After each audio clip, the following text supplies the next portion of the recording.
I laid down the game for you niggas, taught you how to charge more than what they paid for you niggas. On the whole thing for you niggas, reinvest, double up, then explain for you niggas, it gotta be love. Run the city, it gotta be cut. Just for the pieces I took off the board. And y'all niggas false claims, it gotta be fraud. Just keep the hood about your mouth and you gotta be charged. I doubled up, tripled up, nigga what? Banged on the whole game, I ain't give a fuck. Nobody tripping, handle business, got my digits up. And when I drop, you know I'm about to fuck it up. Check, it was 5 chains on my neck. It was no sweat on my rep last time that I checked. They were selling zones in the set. $250,000, no sweat last time that I checked. I'm the streets voice out west. Legendary self-made progress last time that I checked. First get the money, they respect. And the power and the hoes come next. Last time that I checked. No cosign, I ain't need radio to do mine. I done fine and I take my time and take my tribe. Every level that I crossed in this game, like state lines, it was visionary. Either I'm genius or you niggas scary. Maybe it's both in this balance I can live daily. For every nigga in these streets. Hey, Miss Garima. Hey, Cam. Hey. There go my girl. Start off a curve, sort of end up in balls. This is how you win the whole thing. You lift up a cigar with sweat dripping down your face. It's the mission. Last time that I checked. It's 5 days on my neck.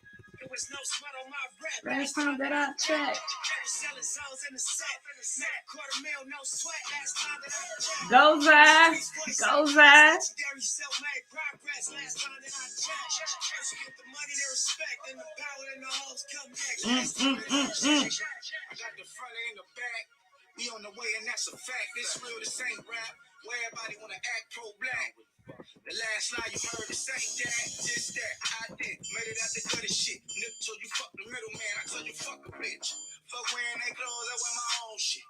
Y'all can own your label, I own my own bitch. Hey, yeah, I remember all that game we throw me. Don't fuck around and get played by the label owners. Talk that shit to these niggas, Adrian Broner. But secure the window on the big ain't. When it's game over, it's really game over. And all they do is play the game till it's game over. And you be giving game like a big brother mission. Never let them take it from us. Last time that I checked, it was 5 chains on my neck. It was no sweat on my rep. Last time that I checked. Selling zones in the set. $250,000, no sweat. Last time that I checked. I'm the streets voice out west. Legendary self-made. Hey. First get the money, they respect, and the power and the hoes come next. Last time that I checked. All right. So, good evening and welcome to Shattering the Silence, a domestic and gun violence panel, a powerful conversation. My name is Nikisha Yates, and I'm an educator at the historic Paul Laurence Dunbar High School, and I will be your host this evening. Thank you all for tuning in tonight. I pray that we all grow and reflect as a result of this conversation and that we leave this conversation different than we came.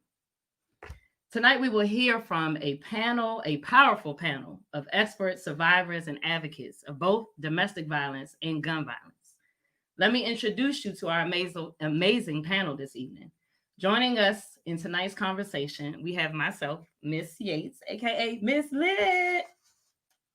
We have Queen of Fee, founder of Domestic Violence Wears Many Tags, Sister Tia Bell, founder of the Trigger Project, Sister Jennifer, who is the Deputy Chief of Moms Demand Action DC chapter.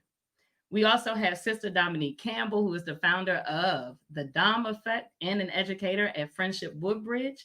We have Sister Zaria Boyd, my former student, a Dunbar alumni, and a current student at Morgan State University.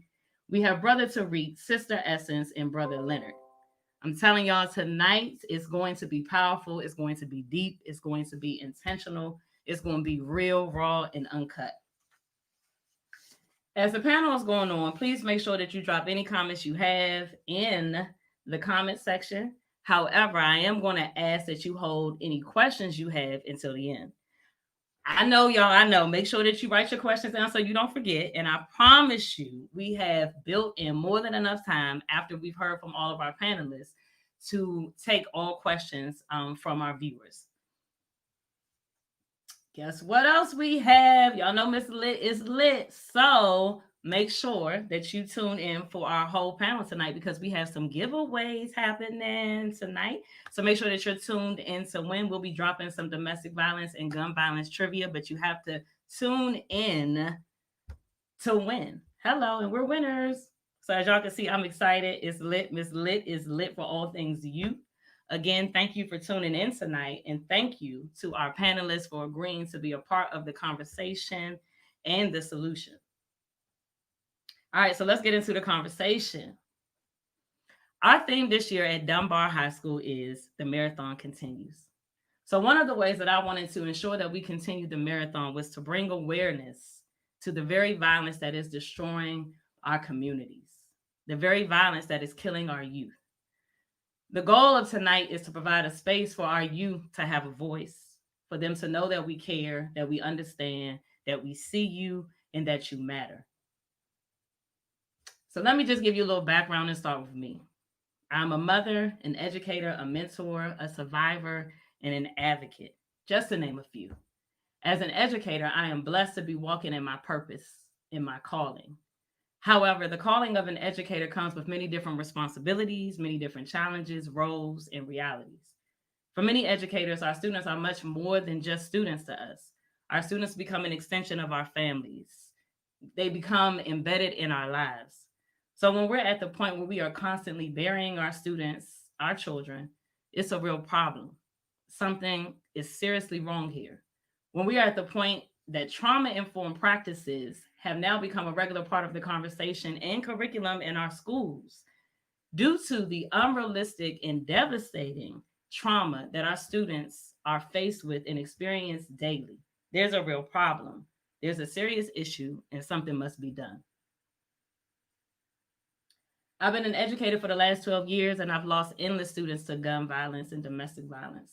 The last few years, though, have been especially difficult because of the number of students I've lost have begun to increase significantly.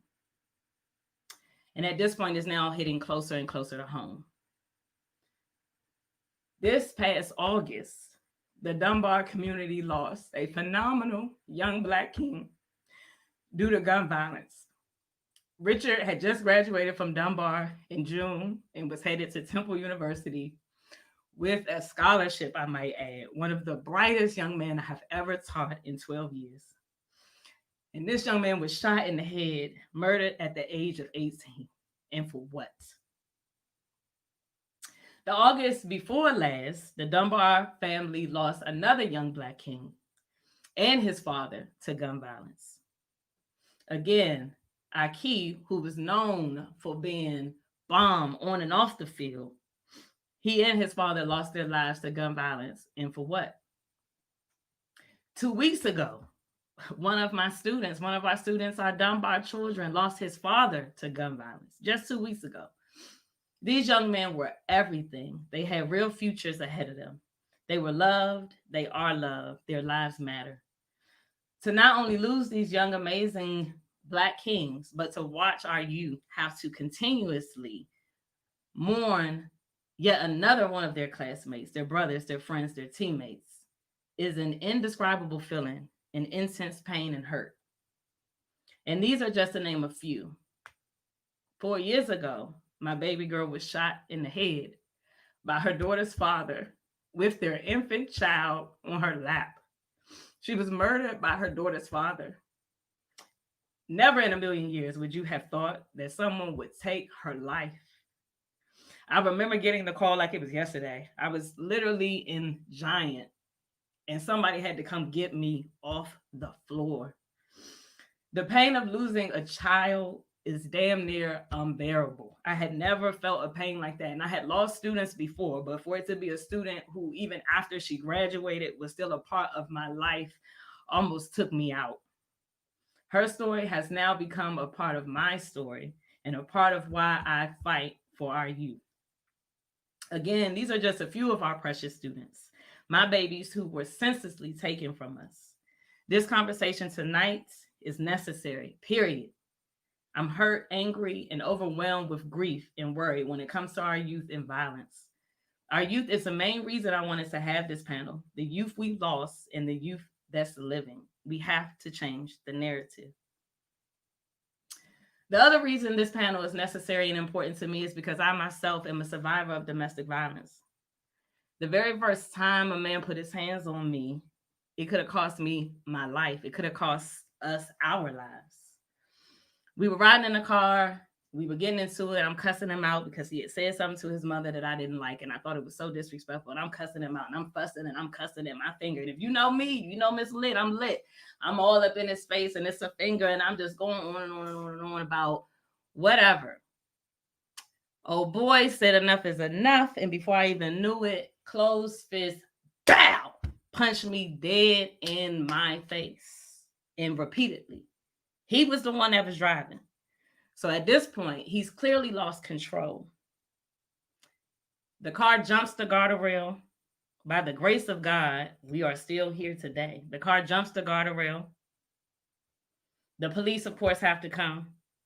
I lie. I say that I was the one that was in the driver's seat, and that's why my face is busted up because it was hitting the steering wheel.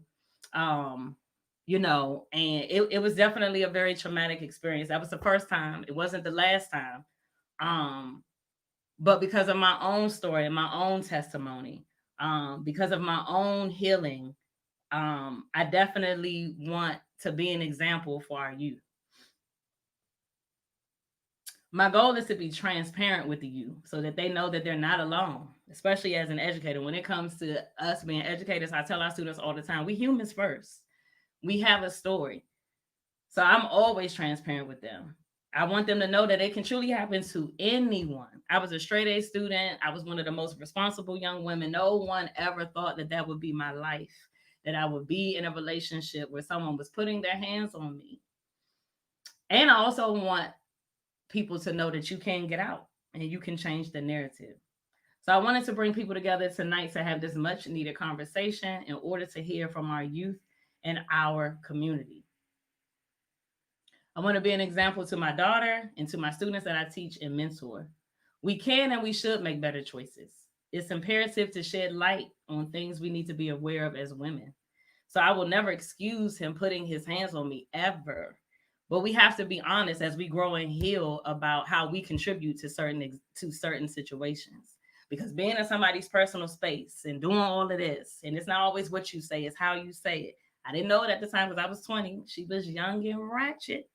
But at 34, I have definitely learned and I definitely have grown from that. And so you have to understand that just like we're triggered, everyone has their own triggers. Everyone has their own traumas, and we are all shaped by our experiences. And so asking yourself, how did you contribute to the toxicity? Knowing other people's triggers and traumas, understanding the abuser, and we'll hear about that tonight. Also making sure that we are never thinking that it can't be us and that we're not judging those of us that it is actually happening to. So as a survivor, I want people to know that healing is most definitely possible. It took a lot for me. It took for me to go to therapy. I had to get more connected with God through prayer, praise and worship, the word, the whole thing. God is my best friend. I started writing, working out, and meditating, getting fully into me. And so healing may look different for each of us, but it is possible. You have to do whatever it takes to do the work in understanding your own trauma. And why we would ever think that it's okay to accept anything less than what we deserve. Ultimately, the goal is for us to be proactive versus reactive. I pray that by having more conversations like tonight, we are breaking the cycle and less people are finding themselves in an abusive or violent situation in the first place. And lastly, I felt like tonight's conversation needed to happen because gun violence and domestic violence coincide for sure. Oftentimes we talk about them as if they're two different things, but they coincide quite often. I remember another time during the abusive relationship I was in, we were arguing. So I decided, because I was young and dumb, I told you I was ratchet. I'm going to get out my own car, y'all. My own car, because I don't want to deal with the BS and I ain't trying to argue and do all of this. I get out the car. We over there by College Park Metro Station. Next thing I know, I get out the car, I'm walking, I hear gunshots. Dude is busting off. traumatic or no, traumatic experience indeed. So traumatic that even now, almost 15 years later, I won't even touch a gun. So, dealing with my own trauma in that instance, as well as continuously seeing my students um, be shot and killed, and continuously have to go to the hospital and continuously have to go to funerals. I am so scared of guns. I won't even touch a gun. Went to the gun range and would not even, I asked to go to the gun range and got there and it was too much for me. So just understanding that this is very real, that guns take people's lives, that we have to value life, period. We have to value our own lives first to be able to value other lives. But at this point, the conversation is very real. The conversation is very necessary. We must educate our youth and our community, period. And so, without further ado, we are going to start tonight's panel with our gun violence portion. And first, we are going to hear from our sister Tia Bell, who is the founder of the Trigger Project. How are you, sis? I'm blessed. I'm blessed to be in your presence, to hear your story, be amongst the youngins. It's just a beautiful Monday. I'm breathing. Indeed, indeed. You know, I always love your energy, sis. I love your energy. So, if you can start, Sister Tia, by letting the people know what your mission and your foundation and your story is, and then I have some questions that I'm going to specifically ask you about the impact of gun violence in our community. But if you could just start off by telling the people a little bit about you, who you are, why the panel is important to you, and what your story is. Yeah, a lot like you, sis. I'm a black woman. First, I'm a mommy, a girlfriend, a business owner, a counselor, a youth lover, and many, many, many, many, many other things. But today I'm a gun violence expert. So again, I'm just very honored to be just a little old girl from uptown who ended gun violence within and who gets to share her experience with young people today. And I'm not sure if you want me to go a little bit into my background as a Absolutely, person right absolutely. now. Is it time to introduce myself? It's absolutely time. This is you, sis. Bet. So yeah, so I'm Tia Bell. Some people in the city know me as one half of the Tower of Power or Twin Towers that graduated from HD Woodson in 2007 as an All American, as the first in her family to finish high school, go to college, and really deal with my life trauma with a basketball.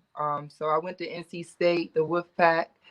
Um, Actually, 3 months after my uncle was taken from me.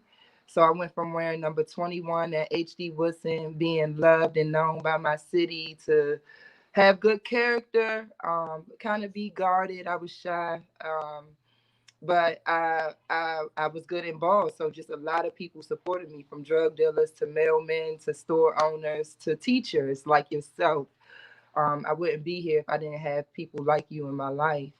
And after I left DC and went on to NC State, I didn't realize that I had suffered from so much trauma.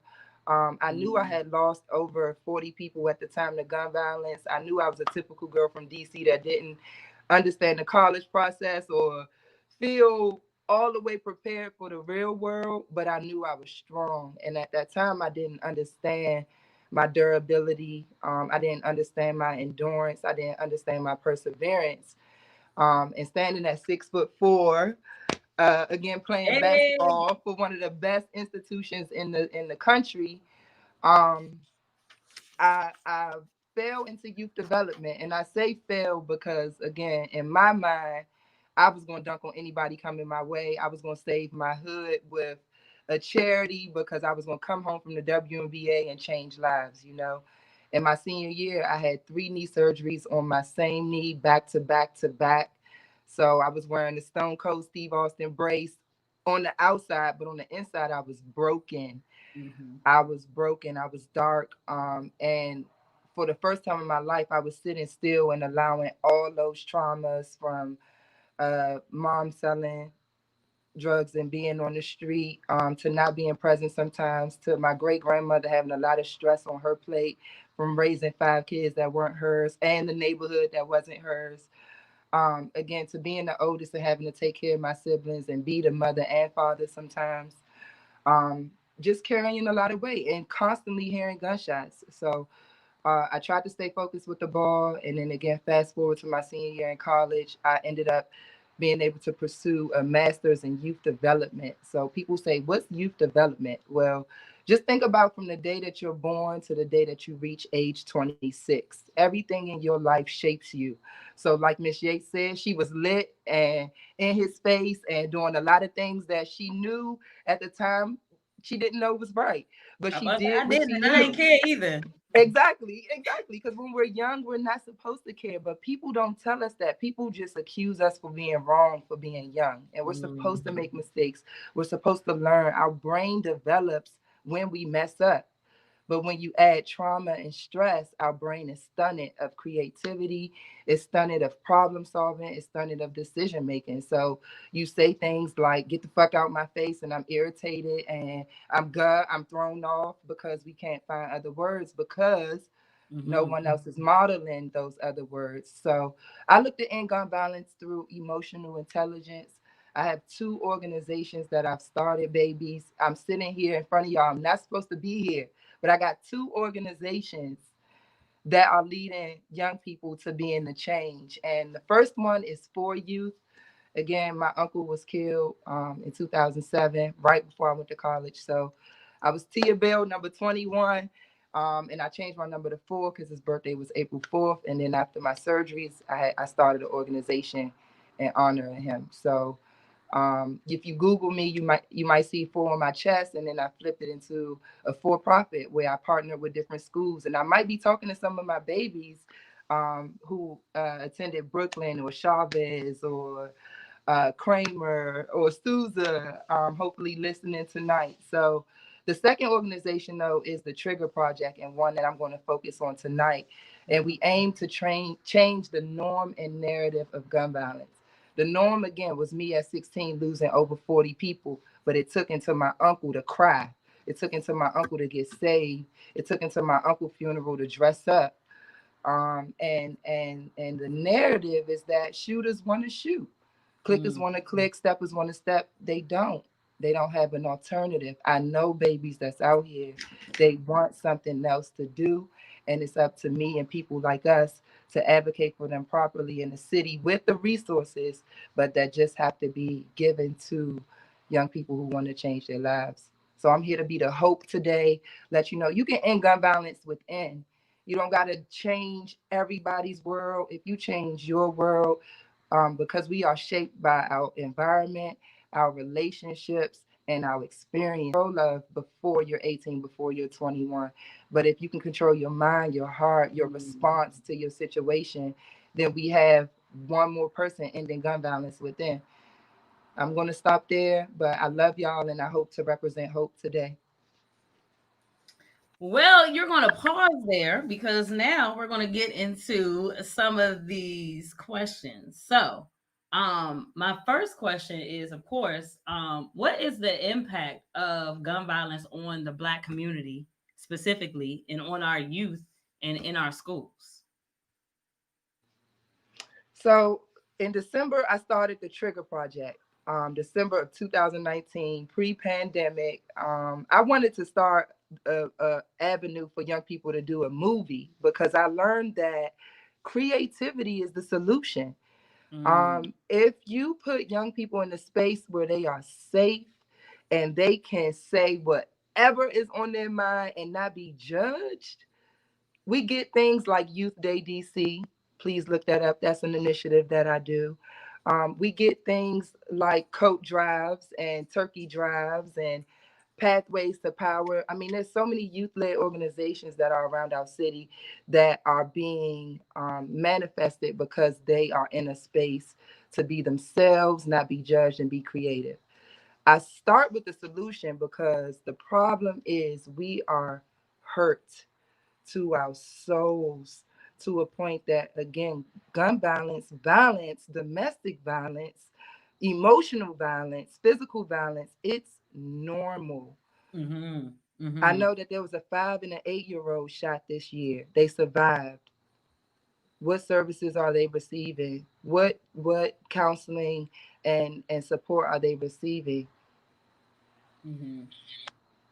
I know that there are young people that are taking lives that are in front of the gun that are under 26 years old. And I say 26 because 26 is the age that your brain fully develops. Okay. So the first day you land on this earth, when God brings you into this earth whole and healthy, you don't know any negativity. You don't know any trauma. You know stress because stress can be passed through the bloodline. But we don't learn, we learn these behaviors. We learn to use the gun like a communication tool. Mm. Mm. So I want people who adults listening to understand that adultism means that you don't validate young people's experiences. You don't think they know what relationships are. You don't think they know what sex is, Mm. what drugs is. They know these things. You have to come to them eye level to eye level to approach what they're going through. Because I can't say or generalize what gun violence has done to everybody Right. because Right. that's not fair. Right. It's affected us individually, all different ways. I do know that science tells me it stops your brain development. I do know that science tells me it leads to an earlier death. When you hear at risk youth, that means you are at risk of dying early. We are Mm. already at risk because of the skin color we have. We're already at risk because we go to DC public schools. And I don't say that to shame where I came from. I went to Deal, I went to West, I went to Clark, I went to schools that are closed because of gentrification. Mm. You know, I graduated from HD. I love who made me, but I also know we don't equip students emotionally, academically. We put police in the schools. We don't teach them relationships. There's not a queen at every school. There's not a Miss Yates at every school. So when you ask how it impacts us, we have normalized something so fatal that we don't even view a gun as something lethal, something scary. You know, we see guns and it's just like a cell phone. Bullets are just like words. So we're in a place where it's very normal. Again, we aren't able to thrive because of the trauma that comes from it. We don't even know what we're going through and the weight that we're carrying because everybody in DC survives gun violence. You hear the gunshots or you hear about somebody being taken. That affects you. I'm going to stop Absolutely. there. Speaking of trauma, how does mental health and trauma specifically contribute to gun violence? And I know that for you, that may move us into the next point where we're going to talk about understanding the shooter. Yeah, Um, because it is imperative that we understand that mental health and traumas, and like you said, we are shaped by our experiences. All of those things play a role ultimately in who we are. Period. And so when you think about mental health and trauma, how do those things contribute to gun violence or to understanding the shooter? absolutely. Trauma impacts us inside and outside. Mental health is a contributing factor, but I want young people to understand this. Mental health only means going to sleep at night with a peace of mind. A lot of us have allowed the media and science to make mental health seem so distant from our community and from our population. Yes, we grow up seeing people abusing drugs right in front of us. Yes, we grow up seeing people having episodes of mental health illness right in front of us. So again, the illness or the lack of mental health is normalized.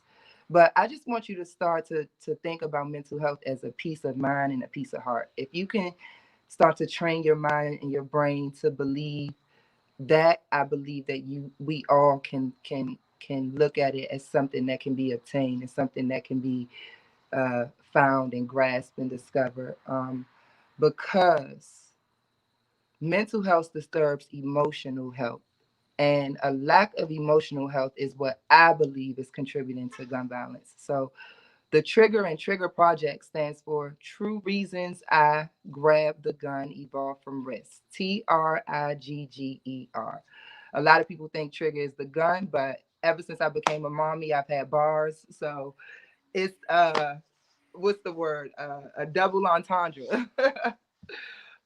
But Trigger stands for true reasons I grabbed the gun evolved from risk. So again, there are individual risk factors, there's family risk factors, and there are community risk factors. What people don't tell us is that gentrification contributes to gun violence. Low performing schools contribute to gun violence.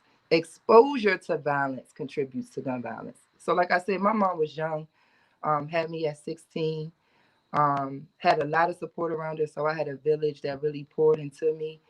Again, I was the oldest, but and I had a lot of responsibility too. But um, that contributes to me potentially pulling the trigger. There's Mhm. 31 things that the CDC, and the CDC is the same institution that studies the coronavirus. There are 31 risk factors that they say lead to a young person committing violence. But we don't know that. And we live in these things every day. If your Mhm. parent is authoritative, meaning just very ruly, controlling, and we could be that way because they were taught that way, you Mhm. know. So I think mental health has to be considered, but we also have to look at the emotions of people. Like you said, when he laid his hands on you, and when you lost your student, your question first was, for what? Mhm. So we now have to look at these people who are committing these acts.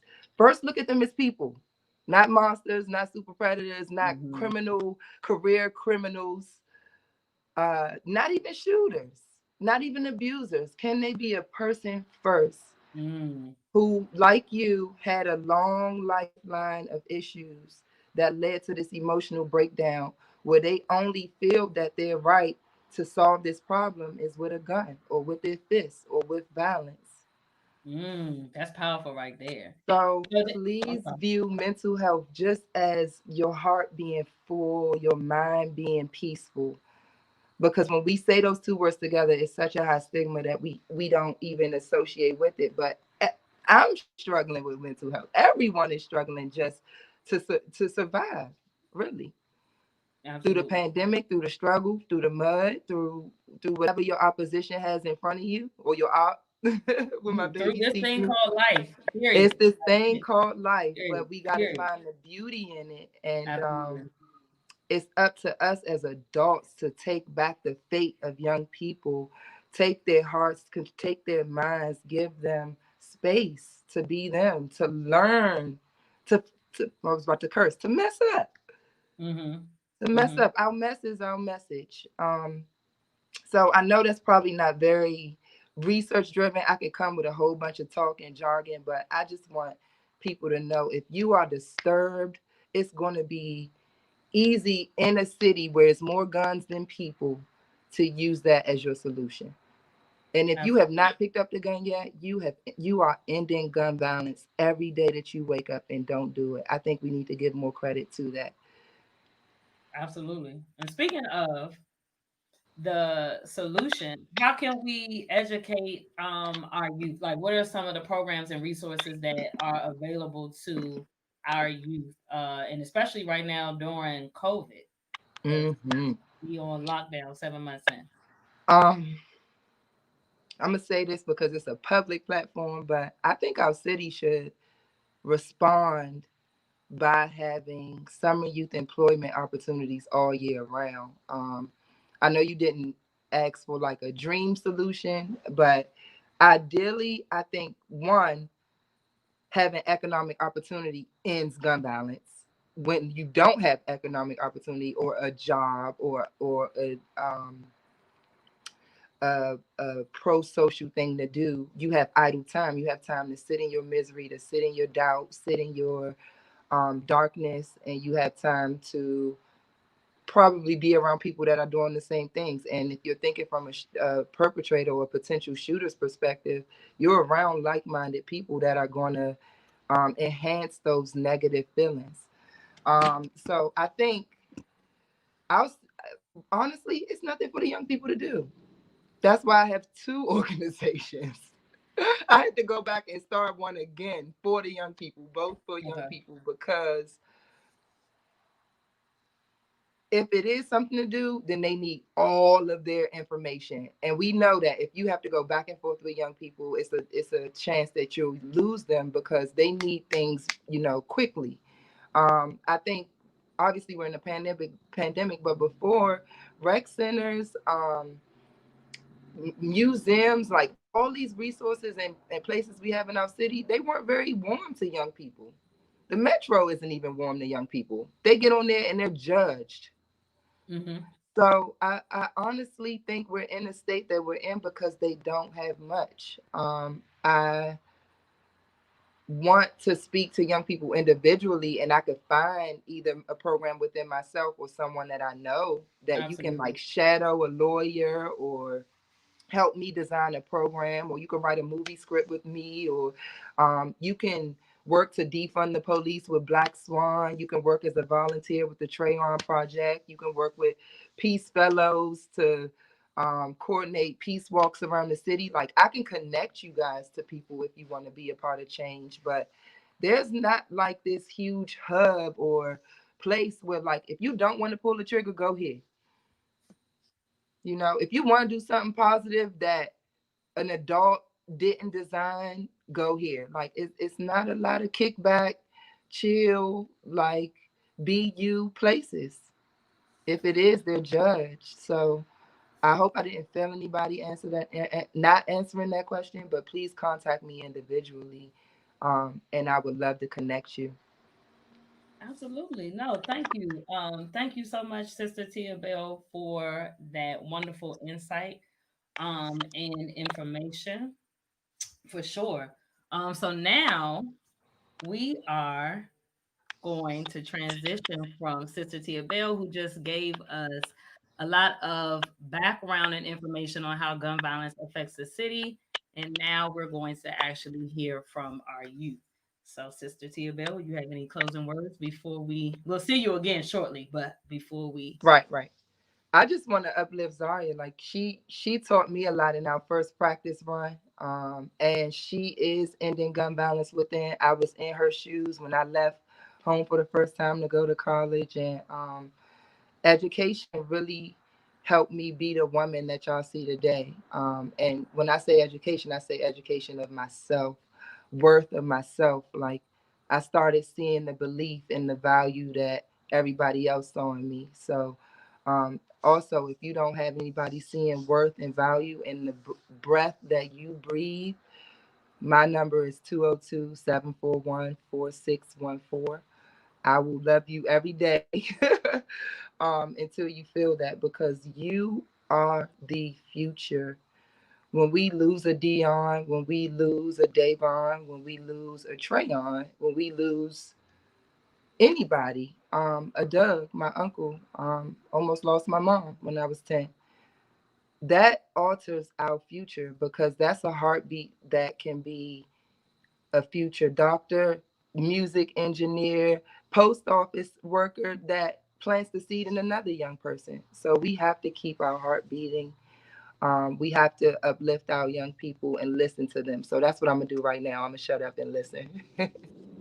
Um, Thank you so much, Sister Tia Bell. And I know that you definitely spoke about how schools are not equipped to, handle some of this. Later on tonight, I'm gonna come back to you because I do want to talk about um our households and parenting. Like, oftentimes we talk about what schools do or not. And just as an educator and as a mom, I feel like sometimes we have to move the conversation to what we can do as parents and in our communities and in our household as well. But we're gonna save we're Absolutely. gonna save that. We're gonna save that. Absolutely. I just That's want a risk factor too. because That's I know poor you going parenting, rogue, you going exposure. Yep. listen. We on it. So remind me, sis, we're gonna come back to that. It's right here.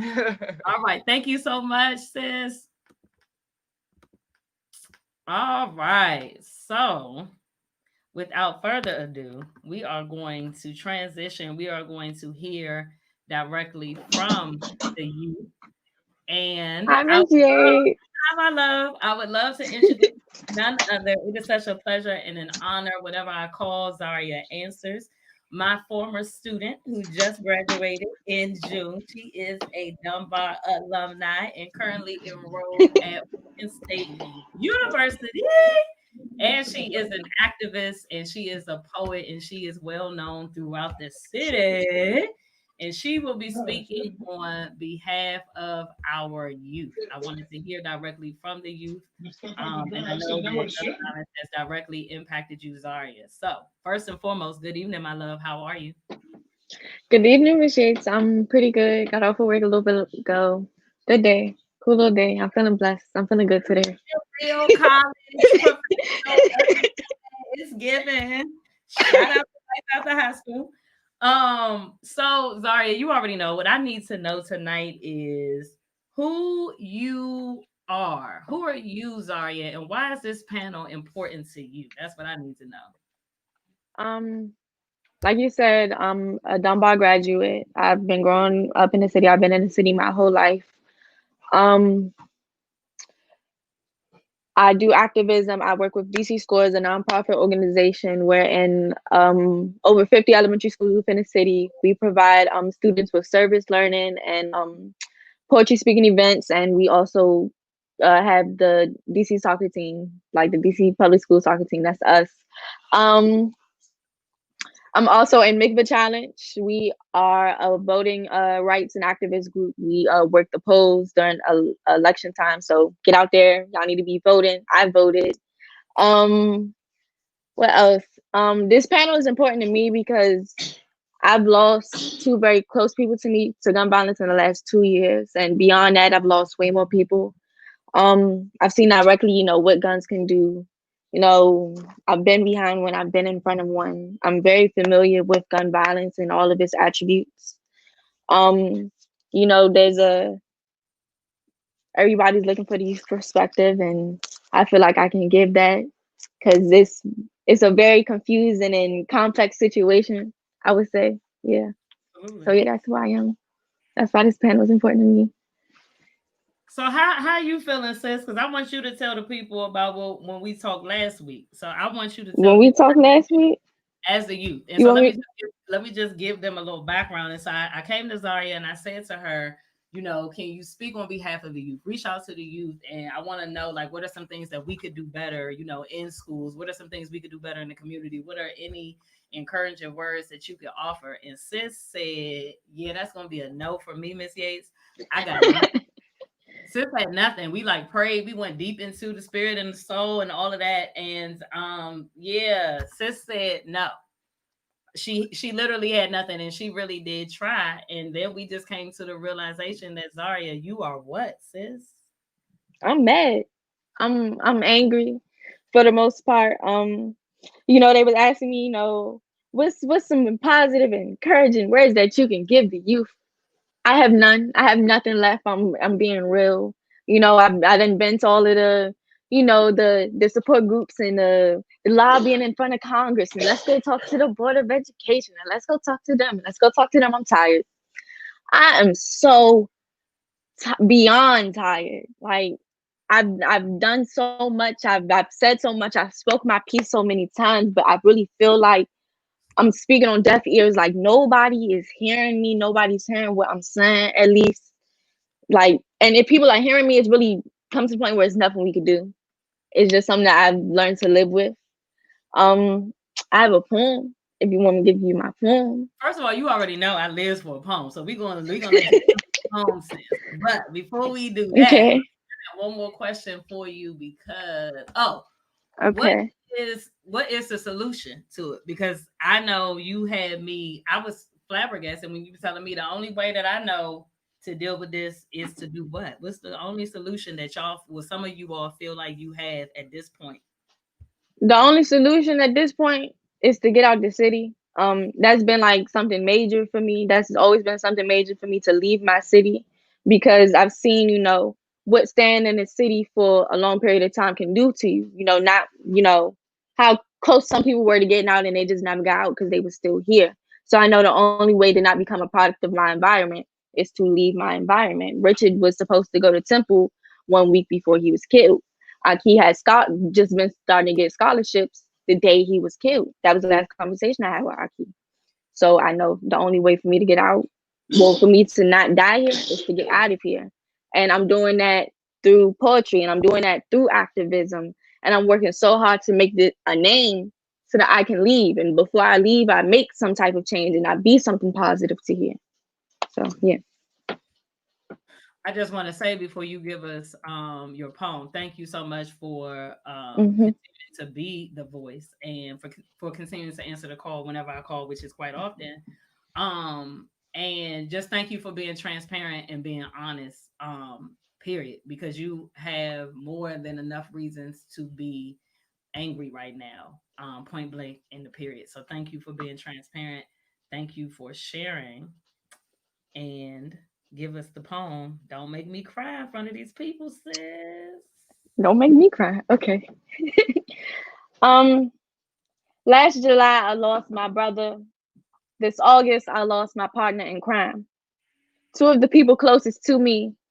And before you give me your condolences or tell me that you're sorry for my loss, don't. Because I no longer need your condolences. Because I'm no longer sorry for my loss. Because I'm no longer saddened by death or by losing people. Because I'm mad. I'm mad as hell. I'm mad as hell at the fact that I've been to more graveyards than graduations. I've heard more vows. I've heard more eulogies than vows. I've seen more dead bodies than wet bodies see. I've been seeing people die since the age of 12. I've watched dozens of bullets turn bodies into hollow shells, and I've witnessed what the knife can do.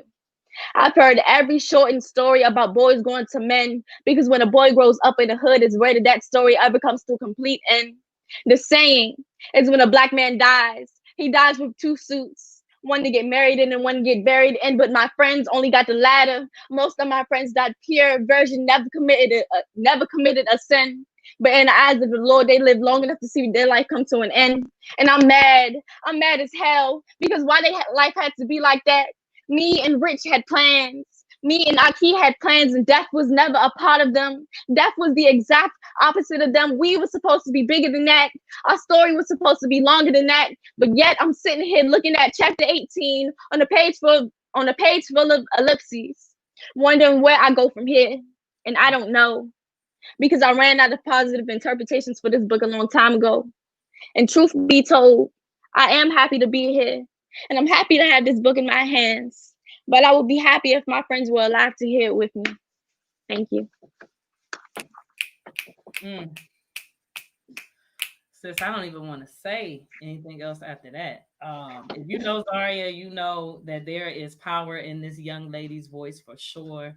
We will see her. She's already great. She's already been doing great things. But I promise you, Sister Zaria Boy, we will see her again. Sis, you are absolutely destined for greatness. You are absolutely the epitome of Black girl magic. Thank you, Ms. Yates.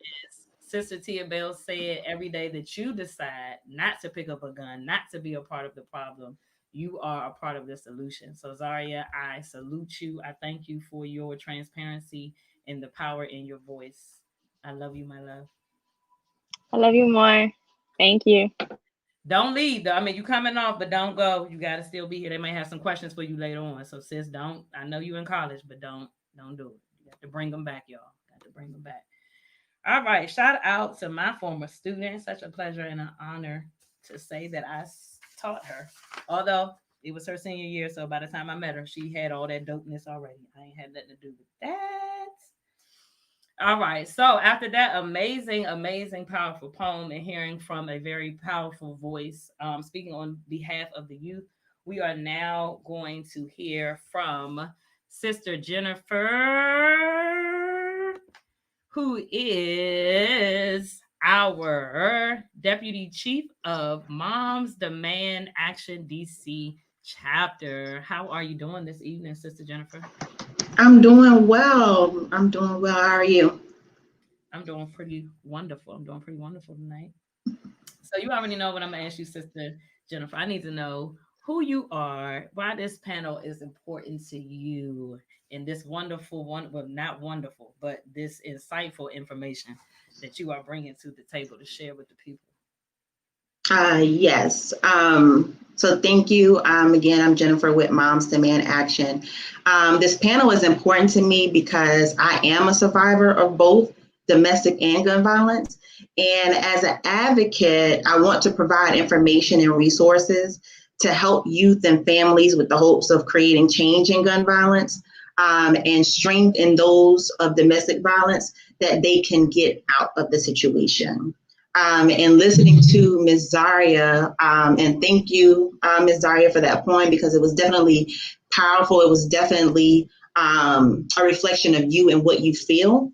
And so I know that you're mad, and you have the right to be mad. You have the right to be angry, frustrated, fed up. And anybody out there, whatever you feel, you have that right, because it affects us all. Gun violence is so broad, and it includes domestic violence. It includes suicides, mass shootings, accidental shootings, and everyday street violence and crimes that we deal with. So a lot of people kind of figure out how we connect domestic and gun violence. And so they're actually deeply interconnected, and they impact millions of women, of families, of communities.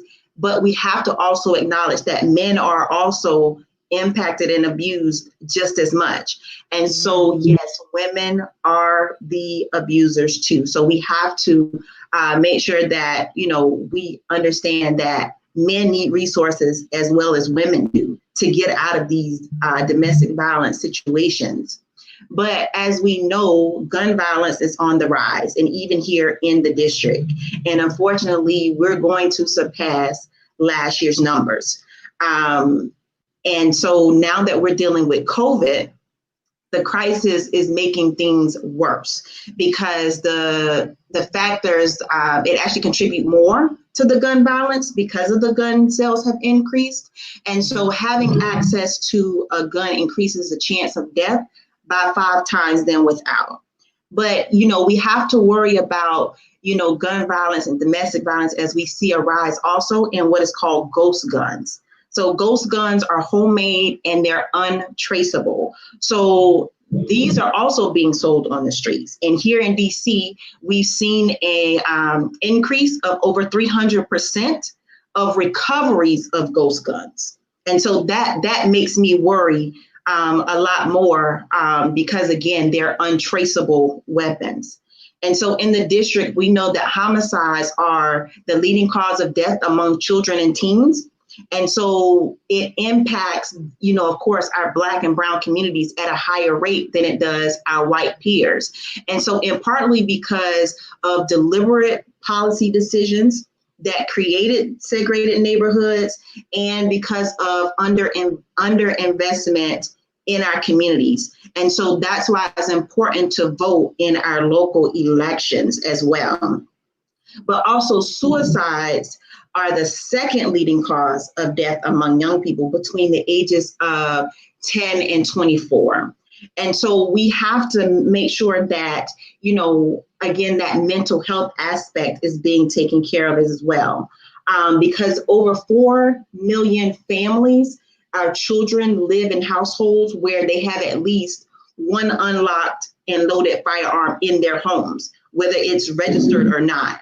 And so by youth having access to these firearms, suicides by young people take place more at home, which also leads to the 90% of the accidental or unintentional deaths by children under the age of 15. And so that's where a child or a youth can get access to a weapon. And unfortunately, it accidentally goes off and they injure themselves or someone else.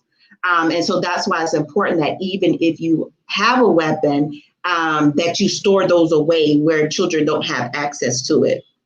But as we talk about the behavior and mental health issues that impact the livelihoods of our youth and families every day, we know that there are not enough services in DC to provide the constant counseling or care that our children need, especially with this rise of homicides that we have. And so exposures, our youth are exposed either from being a victim, they have exposure from witnessing the violence, from knowing someone who has been shot, who has been abused. And so that exposure to gun and domestic violence impacts their psychological and mental well-being, and it affects their school performance. Their behavior health, they have behavior issues, their grades can drop, they're not focusing anymore, among other factors. And so that's why it's important for our youth to get counseling services or have a safe space where they can talk about what's actually bothering them. because the cycle of violence is real. And if someone has been a victim of gun or domestic violence, their chances of actually being a perpetrator increases significantly. So we need to ensure that there are resources available to all that are affected by this trauma so it can help minimize and end the repetitious cycle. And so, and if you can't get mental health from a counselor, for people that are spiritual, you can seek help from your church. We do partner with Pastor Delonte Golston with Peace Walks DC. He's the pastor at Peace Fellowship Church. So they also help provide spiritual counseling and conversation. So I will definitely put that information in the chat. DC also has the red flag law or extreme risk protection order. So this is a way where you can petition the court for temporary removal of weapons and ammunition from those that can be considered a danger to themselves and others. That information is actually available on the Office of Attorney General website. So I'll put that in the chat as well. But as Sister Zaria spoke about advocating and youth advocating with Moms Demand Action, we do have a student demand action group. And so it is a place where you can let your voices be heard through advocacy, because we do have a lot of high school students, college students who are mad and they're angry just the same. And so you can join our student demand action group by contacting one of our student leaders, Miss Shana, and then I will also post her information in the chat as well. But then another thing that we do to help families sometimes with healing is Moms Demand Action has tree planting where we honor gun victims and survivors. And so if you know someone or you're someone who has experienced gun violence and would like a tree planted in honor of your loved one, let me know. I will put my information in the chat as well. We do have a limited number of trees left. And then we will come and plant it. It just has to be in a place where they will allow us to actually plant the tree. But I want to end by saying that, you are not alone, and know that help is available. So do not be scared to seek counseling, to ask for help if you need it. You can reach out to your family. You can reach out to any of us on this panel. You can reach out to your teachers, your counselors at school, because we are here to help. Thank you. Thank you so much. Wow, Sister Jennifer, that was definitely powerful. That was a lot. I agree, Dr. Mack. I am definitely happy that she brought up spiritual health and mental health as well. That spiritual health is necessary and real. I know it's a part of my healing as well. So thank you so much for providing that information, those resources, the statistics and facts, and all of that insightful information. We will be hearing from you shortly. All right, so now we are going to get into the raw and uncut. It's about to get real raw and uncut. So without further ado, I am now going to introduce Brother Leonard, who is going to share his very real life experience, his story, his truth, his reality, and just give us that raw and uncut. So, how you doing tonight, Brother Leonard? You on mute, my love. Excuse me. I'm good. I'm good. How about yourself? I'm wonderful. I am wonderful. I'm wonderful. So you already know what I'm going to ask you. I want to know who you are. Who is Brother Leonard? What is your story? And why is this panel important to you? All right. Well, let's get on into it. My name Leonard Smith, man. I'm from Northeast DC, known as Nietzsche Bone. Um, April 10th, 2017, man. My life changed, but before that, man, I was lost. I was lost, but April 10th, 2017, I was charged for murder, and I was charged for murder that I did not commit, and so I was put on the news as a suspect at first, wanted posters and all that, like all this for something I didn't do. So when I finally got apprehended and took over to the jail, um, I sat over there for like 3 years fighting. You know what I'm saying? Because I was going to trial. One thing I told myself, I'm not taking a cop and I'm not playing out to something I didn't do. Um, it was a life changing experience, man. You know, like I said, I was 30 at that point in time, but I was still lost, and I ain't get it to 34, which I'm 34 now. And I was in the streets, in and out of the streets at 18, so I jumped off the porch late. So I knew certain morals and principles that I wanted to live up to. One thing that I was wanting to live up to, I wanted to tote a pistol, be behind a pistol, you know what I'm saying? Be that nigga in the street. Be that nigga everybody, you know what I'm saying? I ain't want nobody to fear me, but I just want people to know don't fuck with them. You know what I'm saying? So I was being a bigger problem to my community, but not knowing it then, because like I said, I was lost. I was lost. I was blinded. So while I was sitting over there in this jail, man, fighting this charge, you know what I'm saying, and going to court, somebody real close to me that I called my brother, man, got on the stand and lied on me. So I'm in a courtroom in trial. Never been in trial before, ever in my life, ever in my life. So at that point in time, man, I was sitting in the courtroom. I was writing a letter to my children and apologizing to my children of how selfish I was, because I was very selfish. And then by me going to jail, I became a coward. And why did I say that I become a coward? Because any man that puts bullshit in front of his children is a coward. So I left my children vulnerable to the streets, the same streets that I wanted to glorify and be in when the streets ain't had no love for me. So by the grace of God, and that's my strength, that was my healing the whole 3 years. That was where my power came from, my hope. And let's be real, young men and young women that we have on here that know steppers and certified people that's in the street. I'm one of them because, as I did say, I was falsely blamed for murder. I'm still on the box right now. No, I did not bend or fold. I didn't have to. I didn't break no code of the streets or none of that. I'm a soldier, so I stood on mine. And I said, if God wanted me to be convicted of this murder, then so be it. It's a plan. It's a purpose in my life driven. It's going to keep me moving forward. So I just appeal it. God blessed me with a mistrial. Do you understand what I'm saying? So on the charge for murder, sat over to jail 3 years, writing a letter to his kids in the courtroom, crying while one of your closest friends is telling a lie on you and pointing his finger on you at the stand. So I was hurt. I was emotionally distraught. All I had was God. Fuck friends. There's no friends. If they're not about positivity, they're not even. They're not. They shouldn't be in your corner. So understand this. Why did I choose and decide and really beg to be on this panel?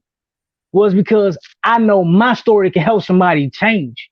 Because I'm still certified. I'm still real. I ain't fold.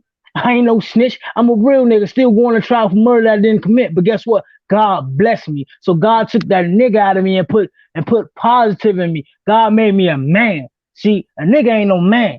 He's an ignorant person. So guess what? I left the nigga in 2017. Now I'm a man, a proud black man. You understand what I'm saying? So guess what? The change starts with us. The development starts with us. Let's stand up. And like Sister Tia said, man, each day that you don't put a gun in your hand, man, solve something, help something, better something. And that's who brought me into this. That's who gave me a chance to get my voice heard. And I love her for that. She gave me a chance to speak my mind, to speak my piece. And I was so nervous before I just got on right here, but I just had to be real with y'all. So guess what? The last closing thing that I want to say, I'm still real. I can still go in any neighborhood in the city. I'm not on nobody paperwork. I'm a soldier. But guess what? Now I'm a soldier stepping in the right direction and I'm home. So before you pick up a gun, before you decide to bring harm to somebody, understand this. Two people at the end of the day, or multiple people go behind that gun. Okay, you take the life of this person, right? Now your life is also gone too. So you took away from the people that love you. Kids. It's not too many people walking around here that got kids. And men, I'm young men, I'm talking to y'all because guess what? I was blinded. I'm found now. God found me. I'm 34, y'all. I turned 30 over to jail, man. And I God blessed me to walk up out of there at 34. How many people do you know comes home from an eyewitness being on the stand? I had a mistrial. How many people do you know that didn't fold? So guess what? When you see me, understand me, know me. It's power.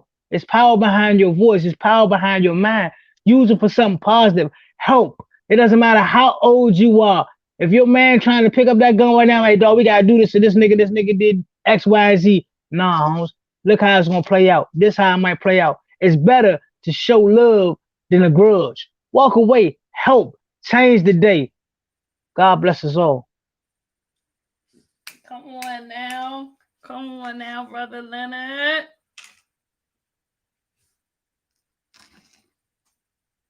Thank y'all. You Y'all killed prep it. me. You killed it. You killed You it. and Queen prep me up. That's right. Thank y'all. Appreciate y'all. Sister. I can't know. You really did. You really did. Y'all, he was nervous. He just came through for the people. So, yes, I appreciate you, Brother Leonard, for the raw and uncut, for speaking your truth, for conquering your fear of speaking in front of the people. You are greatly, greatly, greatly, greatly appreciated. I really do hope that the youth hear you. I hope that you can really be an example for our young Black kings as you are processing and healing and growing into manhood. It's a beautiful thing. Thank you so much for sharing that. We will Thank hear you. from you shortly. I know the people gonna have some questions for you because I seen the numbers start jumping up when you start talking, Brother Leonard. I'm just saying. You was in here preaching. I thought I was gonna start shouting in the place. I had to get myself together. So, yes, we will hear from you shortly, sir. Um, and so, ladies and gentlemen, as we are wrapping up the gun violence portion before we transition to our domestic violence portion, let us get into, anybody ready for a little bit of trivia? Those of y'all who know me know I love a little music. We got to get a little piece of a music in here while we are transitioning. But here we have it. I told you all I have some prizes to offer to people. So let me see who can get the answer up in here correctly. Oh, tried to take away my letters. Hold on, y'all. I got to type in my A, B, C, D. It didn't. It didn't do it. Don't you worry. The teacher in me is ready. Boom. So here we have our gun violence trivia question. While we're waiting, let me give you a little transition. See if my AP, my assistant principal, is on here. Where the people at? So in the comments, we have our gun violence trivia. Before we transition to domestic violence, the gun violence trivia question says about how many children are shot each day in America? Each day in America. Is it A, 5 children? Is it B, 10 children? Is it C, 15 children? Is it D, 20 children? Hey, Mr. Cuevas, good try. Good try. Good try. Let me see what the people want. That's not it.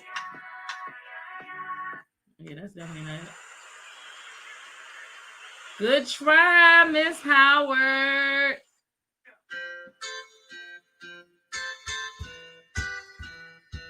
There's only 2 other answers left, y'all. Hey, Rocky. Hey, Rocky. Unfortunately, you are incorrect. Hey, there go my daughter's auntie. Hey, auntie. Hey, yo, I don't even know you and I hate you. See, all I know is that my girlfriend used to date you. How would you feel if she held you down? Okay, look. Yes, Ashley Howard, you won, sis. I love it. So let me write that down so I can make sure you get your prize. Yes. You diamond rings in. Yes. What y'all know about this? Call for him.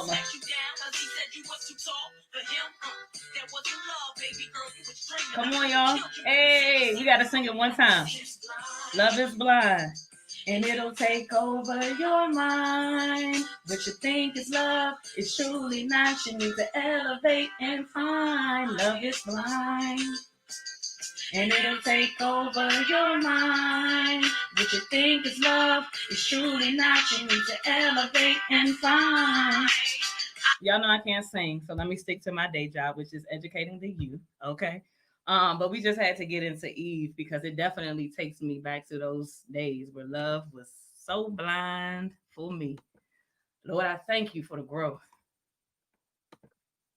All right, so I think I might have just put something somewhere that's not supposed to be there. Yeah, I don't know. Oh, hold on. Maybe if I click it here. Hi, boom. There we go. All right, I'm back, y'all. Y'all know me in technology. Okay, so all right, now we are going to transition to the domestic violence portion of the conversation. And so tonight it gives me great honor and pleasure to introduce our facilitator for our domestic violence portion of tonight's conversation. And so it just would not be right if I did not let you all know. So Queen of Fee is a part of my story directly.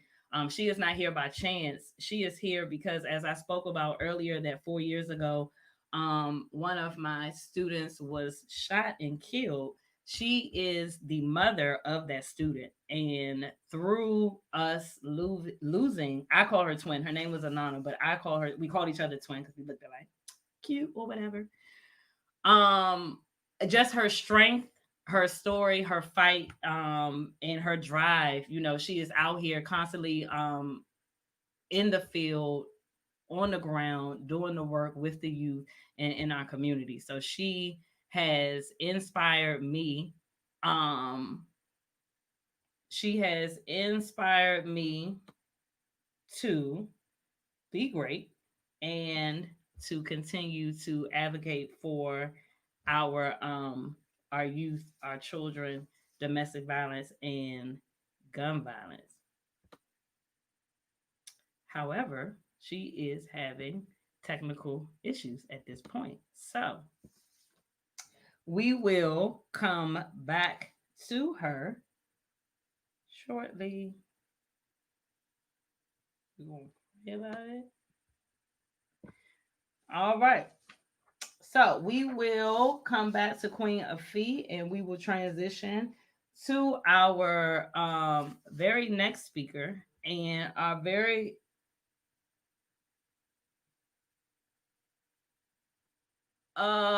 we will now have trivia. We will get into our domestic violence trivia.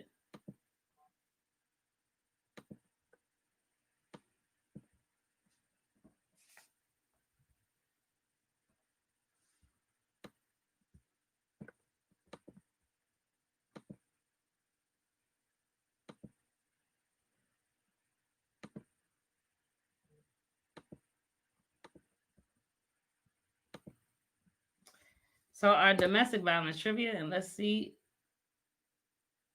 Not it won't let my comment. Oh, so they just don't want me to be great at all right now. They have rejected my little stuff, y'all. Give me a second. We are have she's back. Look at God.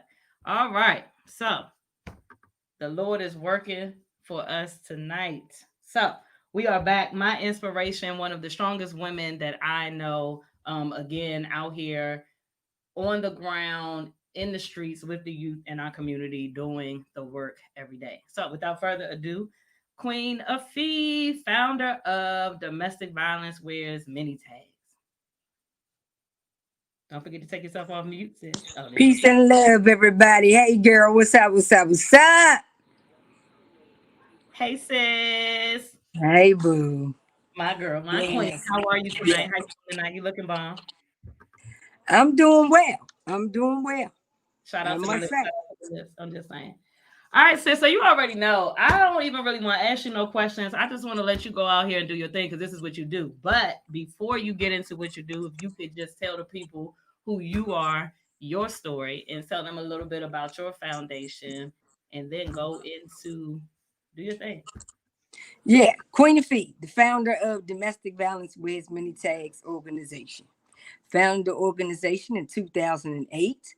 I wanted three specific things for the organization when I went out to do my research. I wanted an organization that would educate on the different forms of domestic violence, not just physical abuse.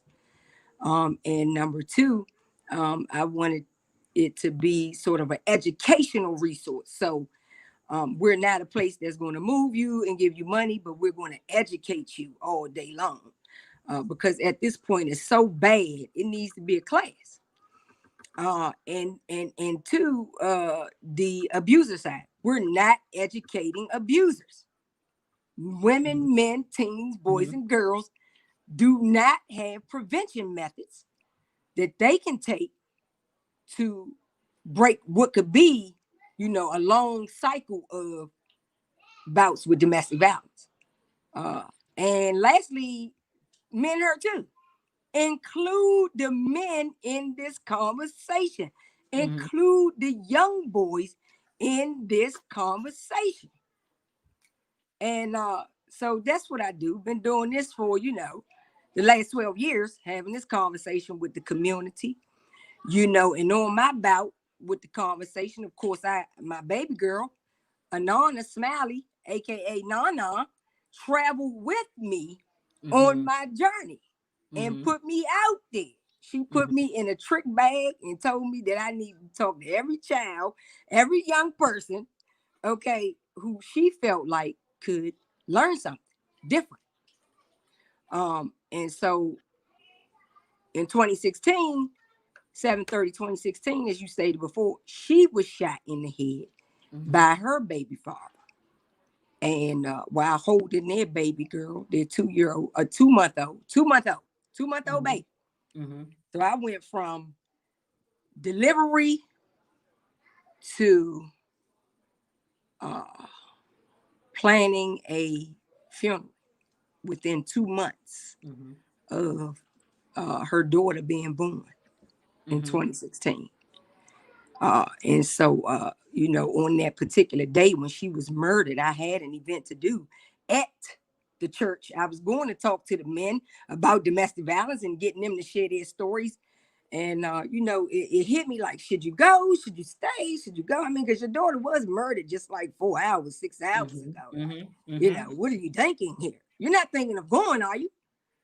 And I went to the event because that is how important this dinner table conversation is when we talk about domestic violence, included with mental health. So that's my story, and I'm sticking to it. Sis, I'm not doing this with you tonight. So, okay, so then let's get into it. So let's talk about is the laptop has cut off, so that's fine because we got Plan B. So let's start off by talking. I know one of the biggest things that I learned from you, from watching you, from listening to you, is understanding the abuser. Prior to being fortunate enough to hear you speak, I never thought about the abuser. I know Principal Smith posted in the comments earlier when we were talking about gun violence and understanding the abuser, that it's imperative that we understand the abuser. We never really talk about the abuser and their traumas and mental health and what they're bringing to the table. So if you could just take a minute to talk about the significance and the impact of understanding the abuser, because I know that's a huge part of your work. Yes. So the abuser, I was the abuser. Okay. And I was victim turned abuser.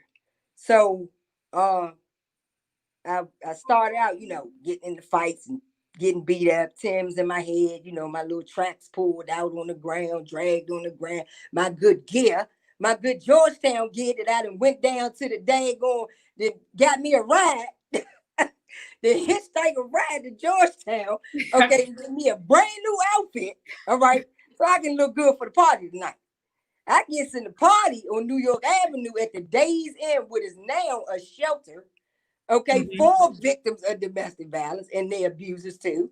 aka, and I get the cold crap beat out of me in there, and when my best friend got shot down, that's what turned it for me. When my best friend got shot 5 times, that's when it hit me that, yeah, nobody not gonna ever do me like that, ever. And not to mention on top of that, DNA. I done seen, several sisters in my family lay men down. Okay. So it's in my bloodline. Okay. So all of that came up in me where I literally would smack my victim, punch my victim, spit on my victim, bust a car window loud, handle the situation where I got to come in there and get you and the girl out,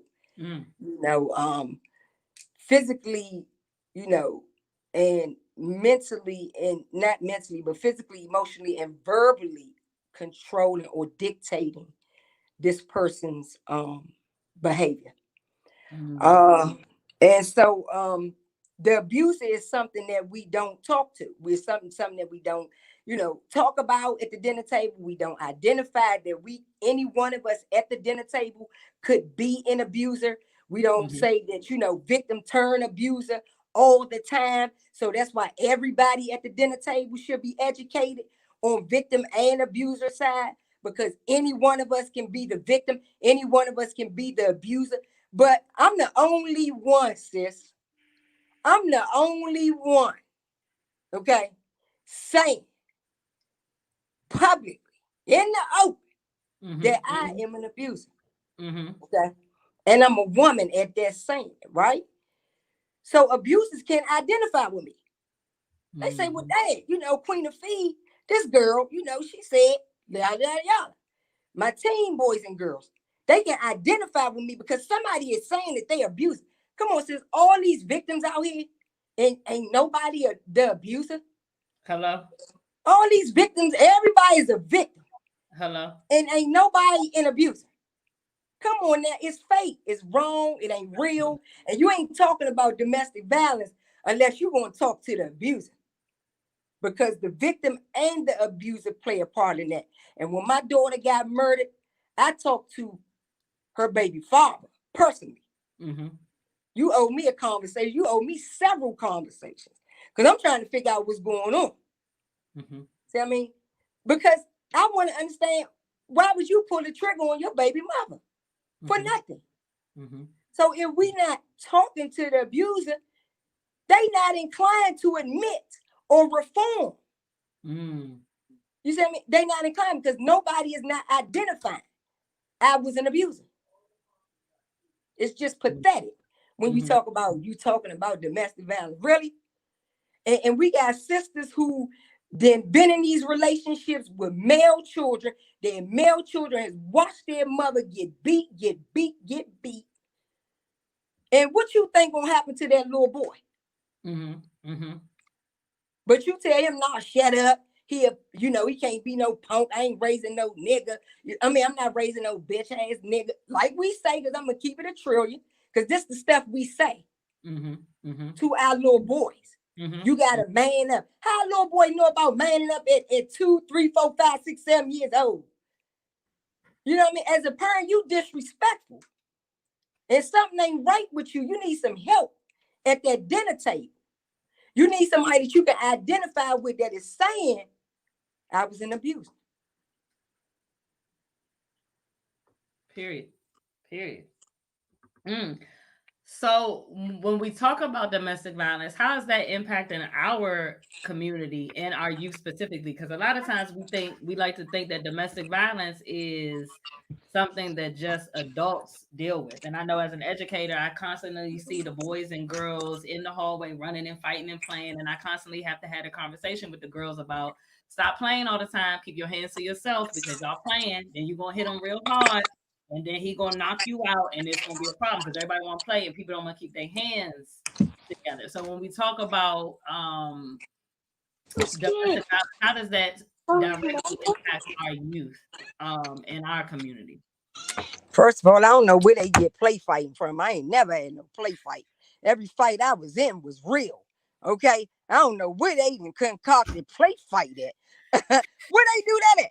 It get real quick though, but they always swear they was playing, but it get real quick. They don't even do that in kindergartens. Really? For real, I didn't even play fight in kindergarten. Are you serious? Okay, but anyway, it is affecting our dinner tables to the core. Mm-hmm. To the core.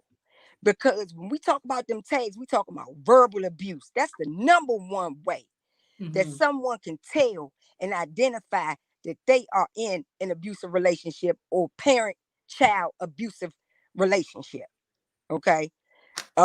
Emotional abuse, the number two tag. Because now what your words are saying to me, they tearing my body up inside. Like I'm constantly wondering what word, what shot, when I'm gonna be hit below the belt next. Like what word gonna smack me in my face next? Like you never build me up.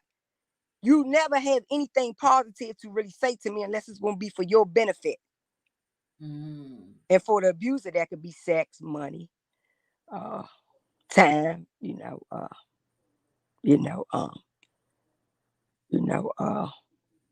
unrealistic expectations. I threw that steak on the table and cooked me another. I mean, I threw that steak on the floor, so cook me another steak. You didn't cook that one right. So I'm gonna need you to cook me another steak. Which brings me into financial abuse. Number 3. It's pathetic. People out here talking about domestic violence, but you're not talking about financial abuse. Because that is a part of the dinner table when we talk about domestic violence. Victims can't go nowhere. They don't have no money to go nowhere.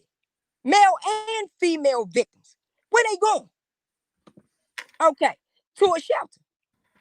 Because they don't have the means to be able to just jump up and maybe lead their relationship like that.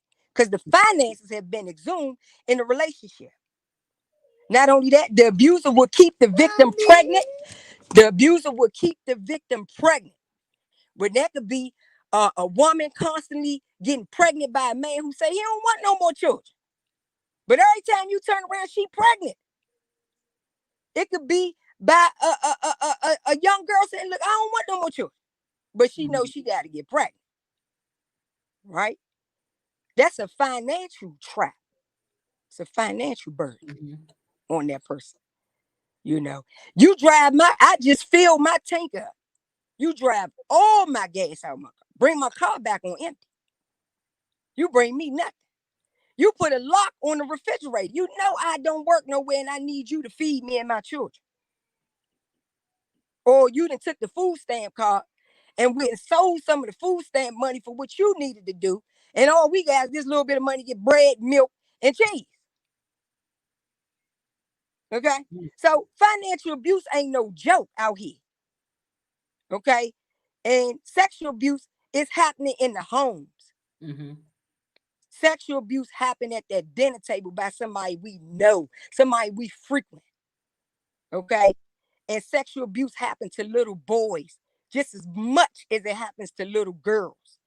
We got elderly people getting raped, men getting raped in the elderly caretaker center, but you ain't gonna hear that. You're not gonna talk about that though. Men that get sexually abused and assaulted when they in some of these nursing facilities. But are we gonna talk about it? No, when they over to jail. Everybody don't want to be, in the jail and be funded with, but some of them do. But do we report that? Do we really look into that as being sexual abuse? Child on child sexual abuse. We'll tell a child how a grown person will sexually assault us, but we don't talk about how another child could sexually assault us, could sexually assault another child. And that it is a such thing as good touch, bad touch. And that our children need to know their body parts and not poo poo, pop pop, pee pee, wee wee. That ain't what they need to know. They need to know vagina, penis, butt. Somebody touch me. Okay, so teach your children the right body parts and investigate their claims of sexual abuse. Don't shun them because they talking about your girlfriend did it or your boyfriend did. You just got in your mind. You got a family and you just wanted to work. So you're going to negate whatever the children feel and whatever they go through because you got a family that you want to work. Mm-hmm. Physical abuse going to be the last tag. It's going to be number 5. At that dinner table, when you're not doing what that abuser say, and I was the abuser, you can get physically punished for that. Okay, and that could be anywhere from punching, kicking, spitting, or me using a weapon on you, or me suffocating you. Every sister, every brother that been suffocated by the abuser, you ain't get up on your own. Mm-hmm. You ain't get up on your own. Mm-hmm. You got up because the abuser let you up. That's why you got it. And with my daughter, I told her, yada, yada, yada, and she took her tail over there to Marlboro Plaza, apartment 1023 anyway, with her daughter in a car seat, climbing these steps to the 10th floor, because I believe the elevator was out that night, and came out in a body bag. Her daughter went to CPS, and she came out in a body bag, and he went over to jail. This is how domestic violence ends. Mm-hmm. That's how it go. Because it don't care. So it is hugely affecting us because we're not educating and learning to do prevention with our 5-year-olds on up. Mm-hmm. So the last question I have is, I know you talked about the dinner table, but are there any other ways that we can educate our youth? Any programs and or resources that are available to the youth? Because I know we talk about having these conversations at the dinner table, but as you and I were talking, as we were going throughout this panel, when Brother Leonard asked that in question, well, what about if you don't have a dinner table at home? Because having that conversation about what's the role of educators, what's the role of our parents, and where do the two coincide in addition to our community? That's Um, right. and so what do our programs and resources in healing, what does that look like across? Right. The school system have taken on a lot. The school system have opened up a can of worms with trying to deal with children's emotional issues. So half of the daggone class you ain't teaching. You somewhere trying to coach a child in their emotional issues. Okay. And everybody, all the parents at the dinner table rely on the school system to do that when that's not the school system job. School system job is to educate them, okay, academically educate them. Mental health, we supposed to be doing that at the dinner table as parents. We're supposed to be doing it. So we're supposed to be educating our children on these very same tags that we talked about. We're supposed to be educating them on gun violence. We're supposed to be talking about mental illnesses that can come up in our DNA. We're supposed to be talking about our stories, what we've been through. We're supposed to be putting those words out there like disappointment, calculating, cunning, getting our children knowing these words so that they have it to match the feeling. Okay, so that they begin to identify with what they feel. Mm-hmm. Okay. We supposed to be doing that at the dinner table. But the parents, a lot of them are young and relying on the system and the school system. And you got, grandmamas that's my age, 45 and above. Uh, we still young. Dang, we You still real young. young, sis. We trying to get a party started, okay? But now we got to take care of children. Mm-hmm. All right. That's not ours. See what I mean? Because of the things that our young people get into, because we have not been talking to them all along. Now, my daughter she had that helping spirit. She just knew she could help everybody, everywhere, anywhere. Where Slim wasn't going for it. He said, I don't need you to help me. I don't need you to try to change me and make me into some man that you want me to be. It ain't going down like that. Well, if he could have been having, conversations about relationships and what that really looked like for him, he would have known and told my daughter, look, I ain't ready to be in no relationship with you. Mm-hmm. He wouldn't have been able to be transparent and upfront with my daughter. Okay. So we got to be having these conversations. Like Tia said, she had to start 2 organizations because our youth can't be real in some of these spaces that they go to, and some of these places that they go to. Mm-hmm. Okay, so the resources 1-800-799-SAFE. You know, if you got somebody who may be in a domestic violence situation and you want current resources in your state, then you can call the 1-800-799-SAFE number, which is the domestic violence hotline number. Okay. Or you can, of course, reach out to Queen of Fee, 202-821-8933. I only do serious inquiries only. Serious inquiries only. Okay. And lastly, with therapy and counseling and stuff, the mental health system in America does not really pay for specialized care, Mm-hmm. which domestic violence would be more of a specialized care, Mm-hmm. more of a focused type of care. Okay, Mm-hmm. because it is the root cause of a lot of people's issues, along with genetics. Okay, so genetically and domestic violence, you know, it's hard to get a referral for that to go to specialized care. Mm-hmm. I mean, you can go to general therapy all day. Yeah, we'll cover that. That's only going to require a couple of sessions. You know what I mean? And after a while, we're going to have to cut you off. But specialized care can require more than 3 sessions, Mm-hmm. you know. So the therapy, you know, with having, you know, having the focus on domestic violence, which is what people really need to do if they are victims and abusers in domestic violence situations, they really need specialized care when it comes to that. So that is what I offer, specialized care to victims and abusers, not general therapy. Of course, you know, we could do that too. But when we talk about domestic violence, it's really a personal issue. You got other places, you know, where you can confide in, you know, spiritual places. Maybe it's somebody that you really, really trust outside of your abuser. Maybe it could be somebody that your abuser doesn't know, you know, and you can start to try to, you know, build something there with being able to have a listening ear for someone. But really, you know, we need to refer people to people like we here on this panel.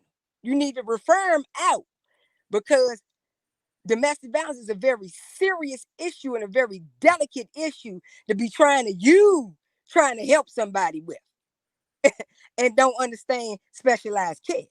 Mm-hmm. Absolutely. Absolutely. That's powerful. That is powerful. So with all of that, Queen of Fee, because that was definitely a lot. That was a lot of education for sure. Thank you for that insight. And so now we are going to hear an actual story from Sister Essence, where she is going to share her real life experience with domestic violence. She is going to give us the raw and uncut. So, without further ado, we have Sister Essence.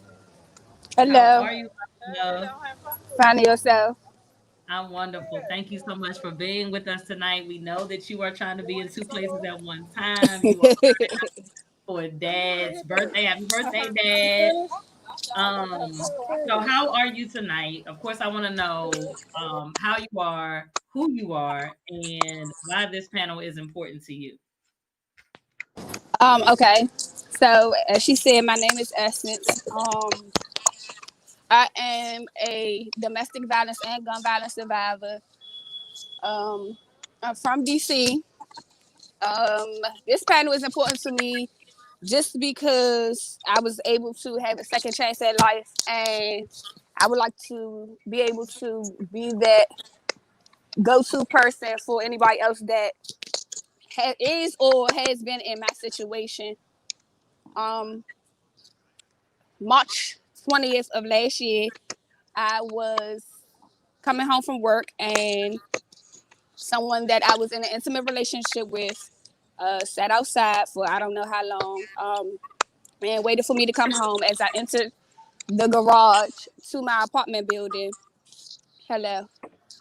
I, as I entered the garage to my apartment building, as I was getting ready to back out because there was no more parking spots, my ex ended up running into the garage and tried to break the door open. Um, he couldn't get into the door. He ended up standing in front of my car and reaching inside of his coat pocket and letting fire off at me multiple times. Um, I was able to reverse the car out of the garage and get away from him. At that time, my car had called OnStar and the police was notified. They came and got me out the car. When they pulled me out the car, I had 8 shell casings sitting in my lap when they pulled me out the car. Um, I was not hit that one time by the grace of God. Um, and my 2-year-old daughter, my 1-year-old daughter at that time, was not in the vehicle, which usually she would be after work. And this particular night, I didn't pick her up. I let her stay where she was at.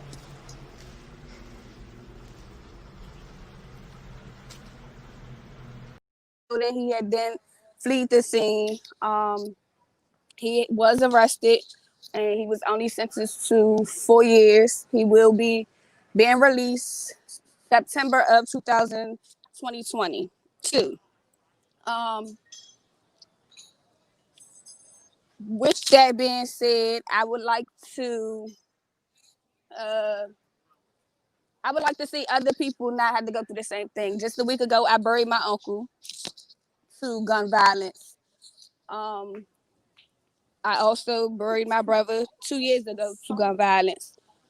Um, it's a touchy subject. I'm trying not to cry because I gotta be out and look cute, but um, it just it's big because I've lost people to it, and not only that, I almost lost my life. And if it wasn't for God, I wouldn't be here.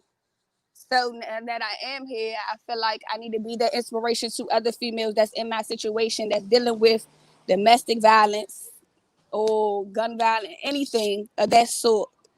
I feel like if you can get away as soon as you can, when you see them signs, believe them.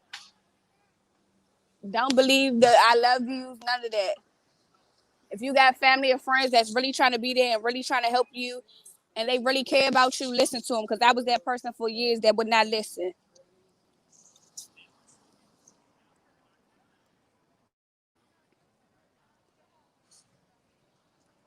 I can't hear. Hello?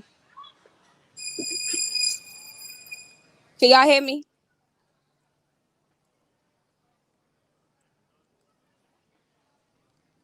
Hello?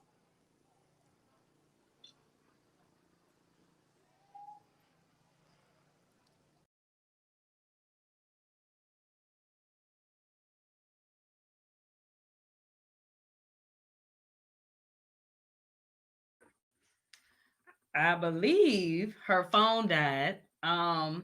Which thankfully we got the story before sis phone died. She did tell me her phone was about to die. And she is being great. Oh, there she is. She's back. I don't think her phone died. Can you No. can you hear us now, sis? Yes. Thought your phone died. I was like, sis did tell me her phone was going to die. He is working it out for us tonight. Oh, so I was saying thank you so much for being transparent and for being honest and open about that very, very, very personal. Um, I don't even want to call it a situation because that clearly doesn't do it any justice. One of the things that I want to do, I'm going to remove myself from the actual screen, and then viewers, the video that you will see is actually a short video clip of the very car that Essence is telling you all, that she was telling you all about, that was actually shot up, literally.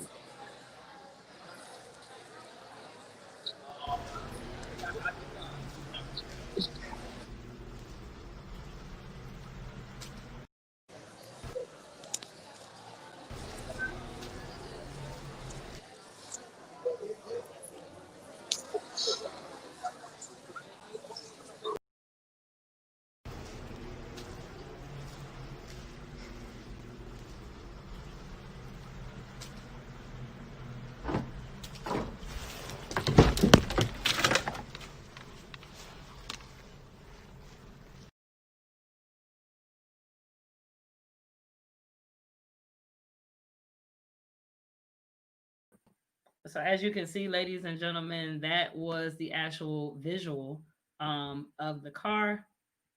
All right, so sister Essence, I just want to thank you. I know that y'all are at dinner. It's looking real grown and sexy out here. I wish y'all could give me something to eat, sis. I definitely, definitely appreciate you. And if there are any questions that are specifically for you, I'll definitely let you know. But thank you so much. You are absolutely welcome to be here.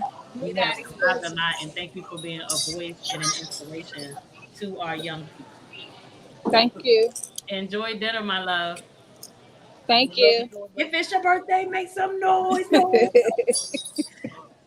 Have a good one. Have a good one. All right. So after that very, very powerful, raw and uncut version, ladies and gentlemen, we are winding on down. So now Queen of Fee definitely talked about how nobody is going to talk about they were the abuser, but we constantly talk about being the victim. And so now we're actually going to hear from a really, really, really good girlfriend of mine. We've been friends since high school. We go way back. You know, that was just the other day. We young or whatever. But Sister Dominique Campbell is going to give us both sides of the story when we talk about domestic violence, what both sides look like. So without further ado, hey sis, hey Sister Dominique Campbell. Hello, hello, hello, hello. All right, so I want to get How are you started. today? I'm doing well, pretty well. The dog is barking. Everybody's losing it at this point, but we're gonna press through. He won't stop. Oh no, it's All right, cool. It's all the time. It's a vibe. It's a vibe. So you know that the question of tonight is, well, the questions of tonight are, who are you, and why is this panel important to you and your story? right, okay. So who am I? I am Dominique Campbell. I was a violent, abusive. I was violent, abusive, aggressive, and out of control. I am now the Dom Effect, Dominique Campbell, a queen in control of my actions, an educator, a student of life, and an advocate in this fight against domestic and gun violence. This panel is very important to me because it's important for me to be honest and to be real with our youth. It's important for me to be a voice and to be a listening ear.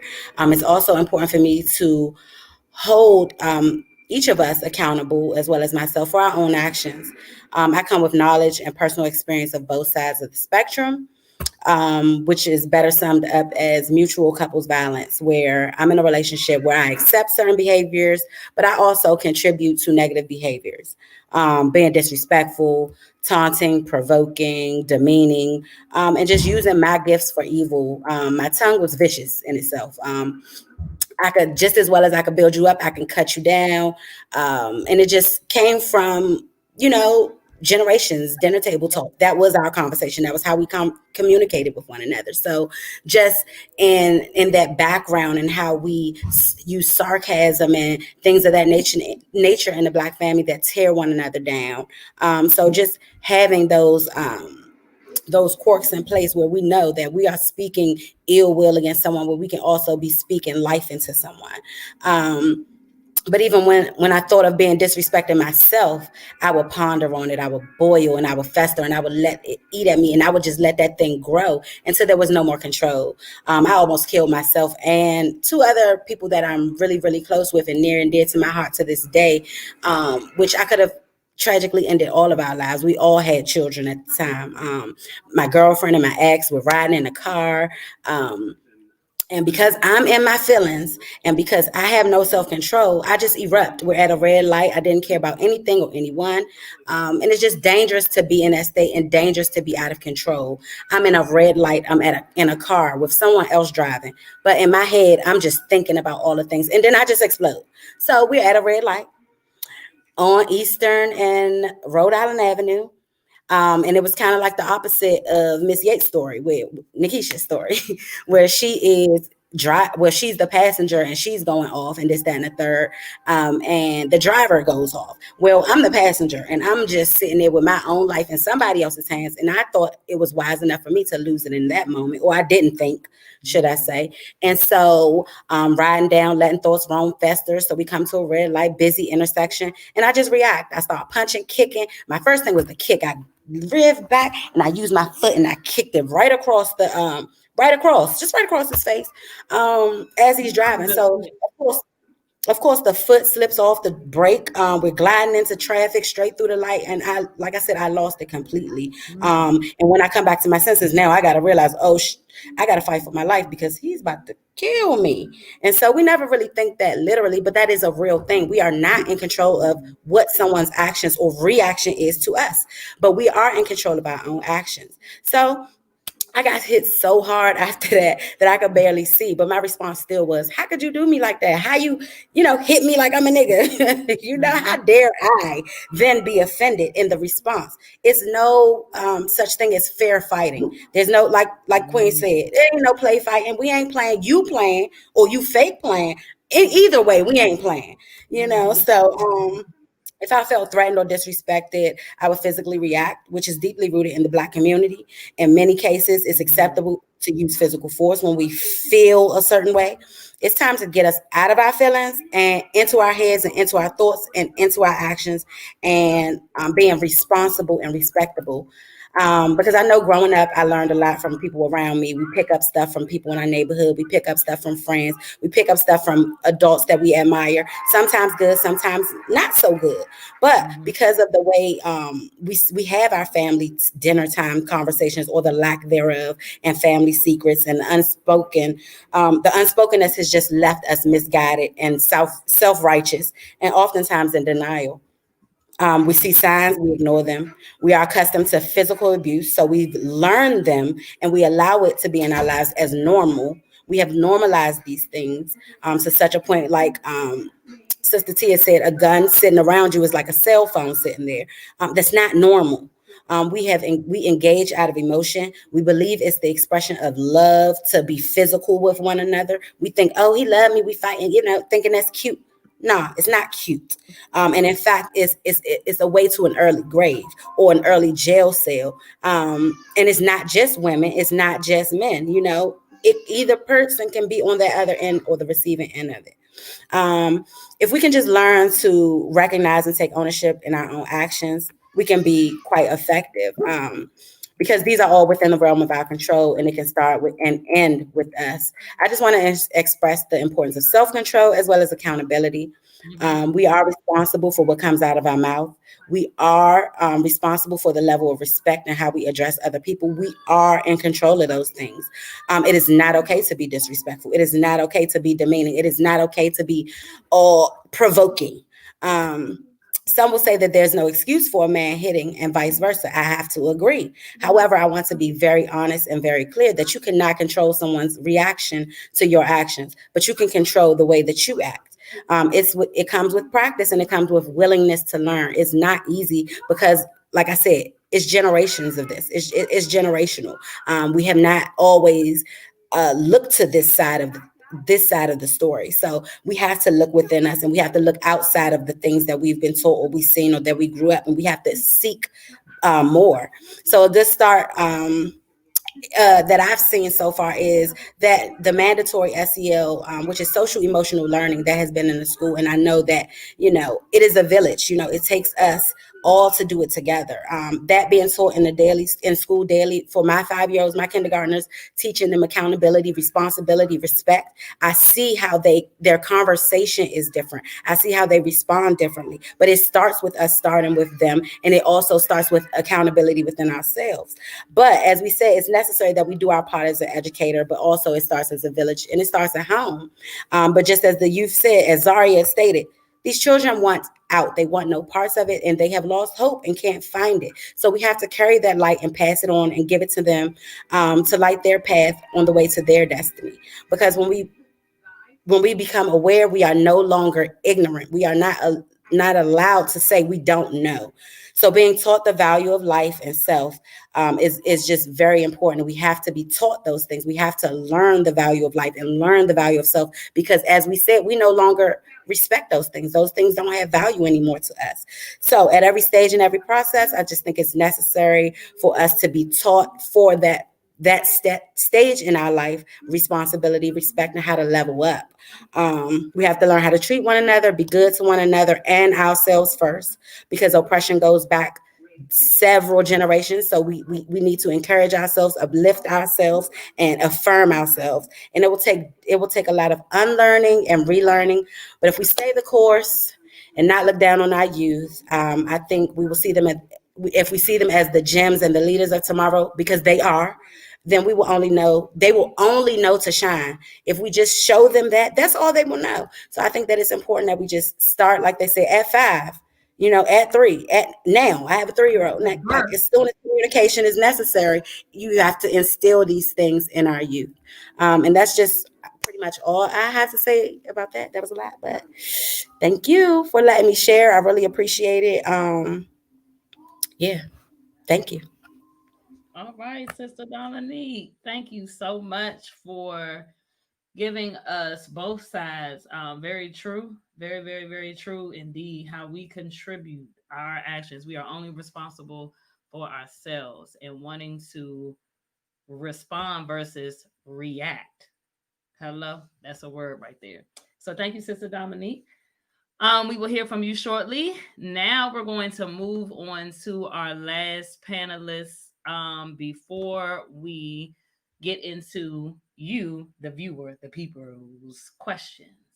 So we are now going to hear from Brother Tariq. We are going to hear his experience as a youth and his experience now working with the youth, when it comes to um, domestic violence.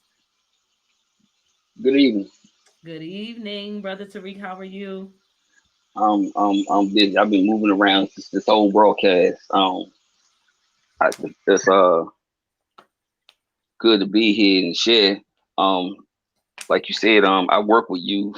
I guess some of my story would be, I grew up in a household that dealt with domestic violence, and growing up, it was always instilled in me, being that I seen it so much firsthand, that I never wanted to hit on a woman. So in turn of me not doing that, I became a victim of domestic violence myself. A lot of that was verbal, a lot of that was uh, mental, and a lot of that was monetary, financial. In my work, I find a lot of times, a lot of the young men that I deal with, and even the young females also, they are definitely going through it. One of your other panelists had mentioned how it's almost a norm for the youth to be playing around and sort of, as they call it, play fighting. I've Yeah. seen a lot of that firsthand. And they sort of laugh and joke at it, and they think it's okay. I've had a lot of young men, I've had one-on-one conversations with them, very in depth. And they've had scratches all across their neck and across their face. And I'm like, where you get them scratches from? And he'll say stuff like, me and my girl, we had a little argument. She misunderstood something and she hit me and this. And I'm like, well, what is it going to take for you to understand that one day she going to hit you and you might want to strike back? Because I was one of those individuals. I had to catch myself one time and being hit by a female to where, I just had to get out the house.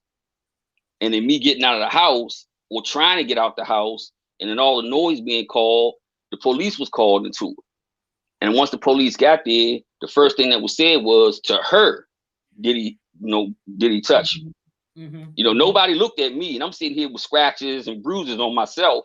But the thing that turned it around was I told the police that when she was pushing and pulling on me, I moved her out my way. So immediately I get put in handcuffs.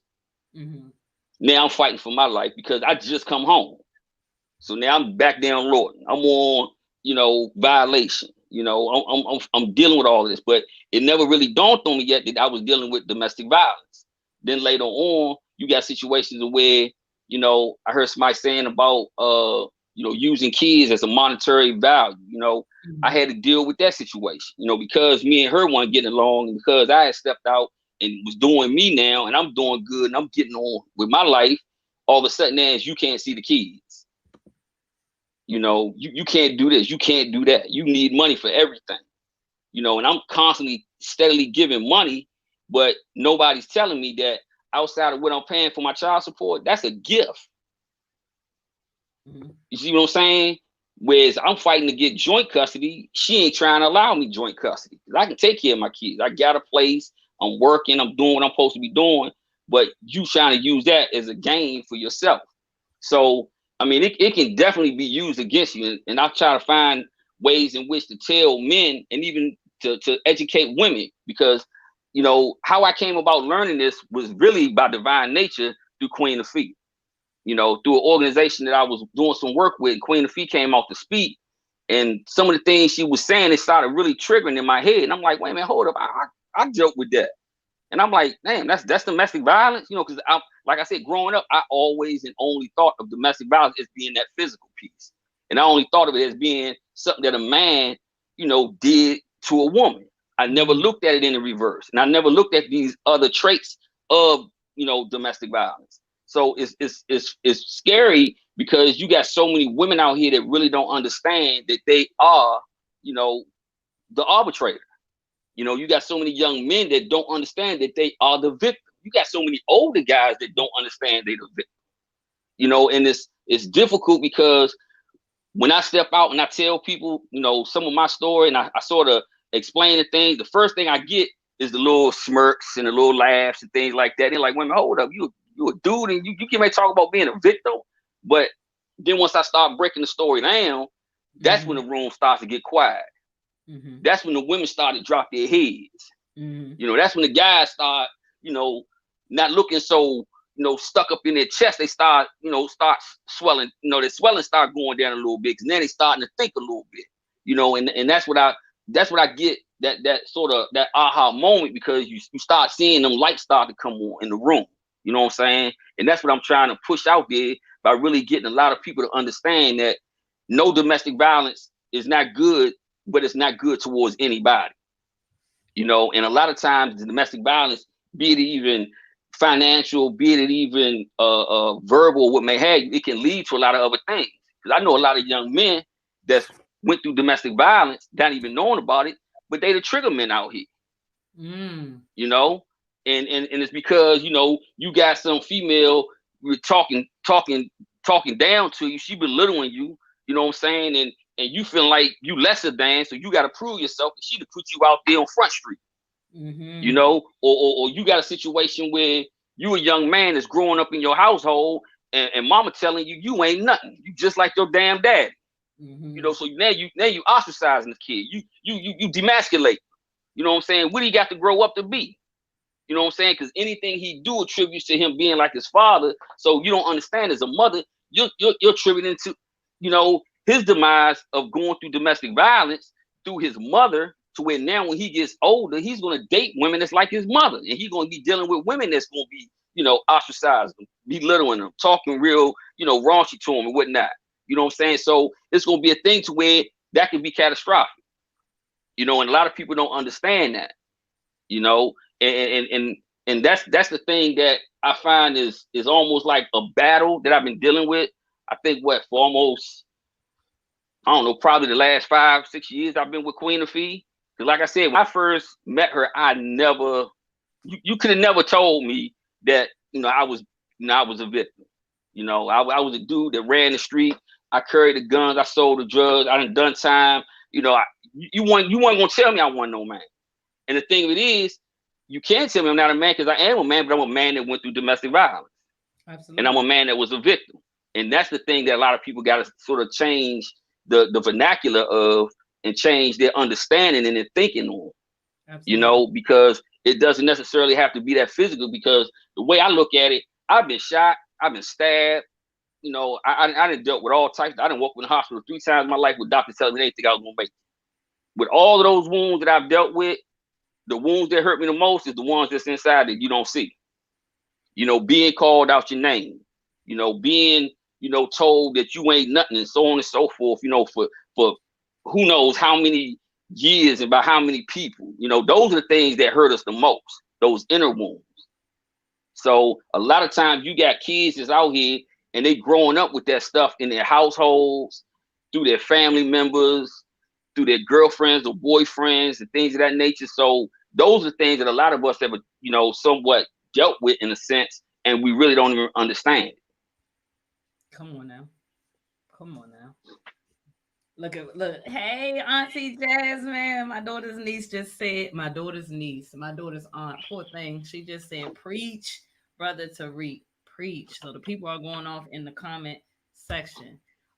Thank you so much for sharing your story, your experience, and for definitely being a voice for some of the men who have been voiceless in this discussion of domestic violence, because as you stated, we typically don't look at domestic violence as it affecting men. It's typically always assumed that the man will be the abuser. So thank you for speaking your truth, and thank you for sharing your experience and for being transparent.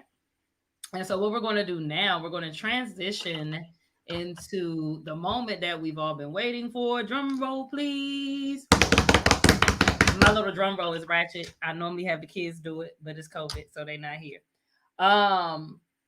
So we're going to transition to the moment where we, as the viewers, are able to ask any questions that you would like. So I'm going to have all of our panelists in our broadcast studio. If you would like to ask a question to a specific panelist, everyone's name information is up there. Or if you just have questions that you have in general, if we place them in the chat, we will now take any questions that anyone has.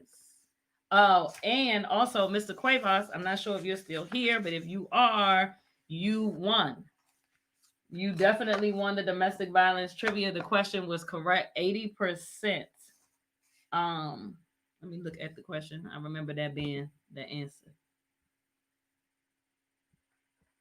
Nearly blank percentage of girls who have been physically abused in their intimate relationships continue to date their abuser after the onset of violence. That was the domestic violence trivia question.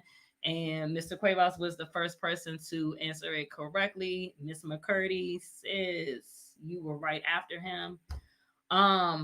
But yeah, so shout out to Mr. Cuevas. He did win for the domestic violence trivia. And we have Miss Ashley Howard, who won for the gun violence trivia. So shout out to Ashley Howard talking about I thought I won. Ashley Howard, as I just stated, says you won for the gun violence trivia. Mr. Cuevas won for the domestic violence trivia. It's 2 prizes, 2 winners, sis. We can all be winners. I got you. All right. So, of course, my baby girl, Jordan. Jordan Goen says, "How would one go about dealing with verbally abusive family members?" I actually will answer that question. That's so funny that you asked that, Jordan. It actually goes back to what Zaria said. Zaria feels as if her only way out is to leave. For me, living with an aunt who was verbally and physically abusive, as well as a functional alcoholic. So when we talk about trauma, when we talk about generational curses, alcoholism, all of those things run in my family and play a role as well in mental health. That was her form of communication.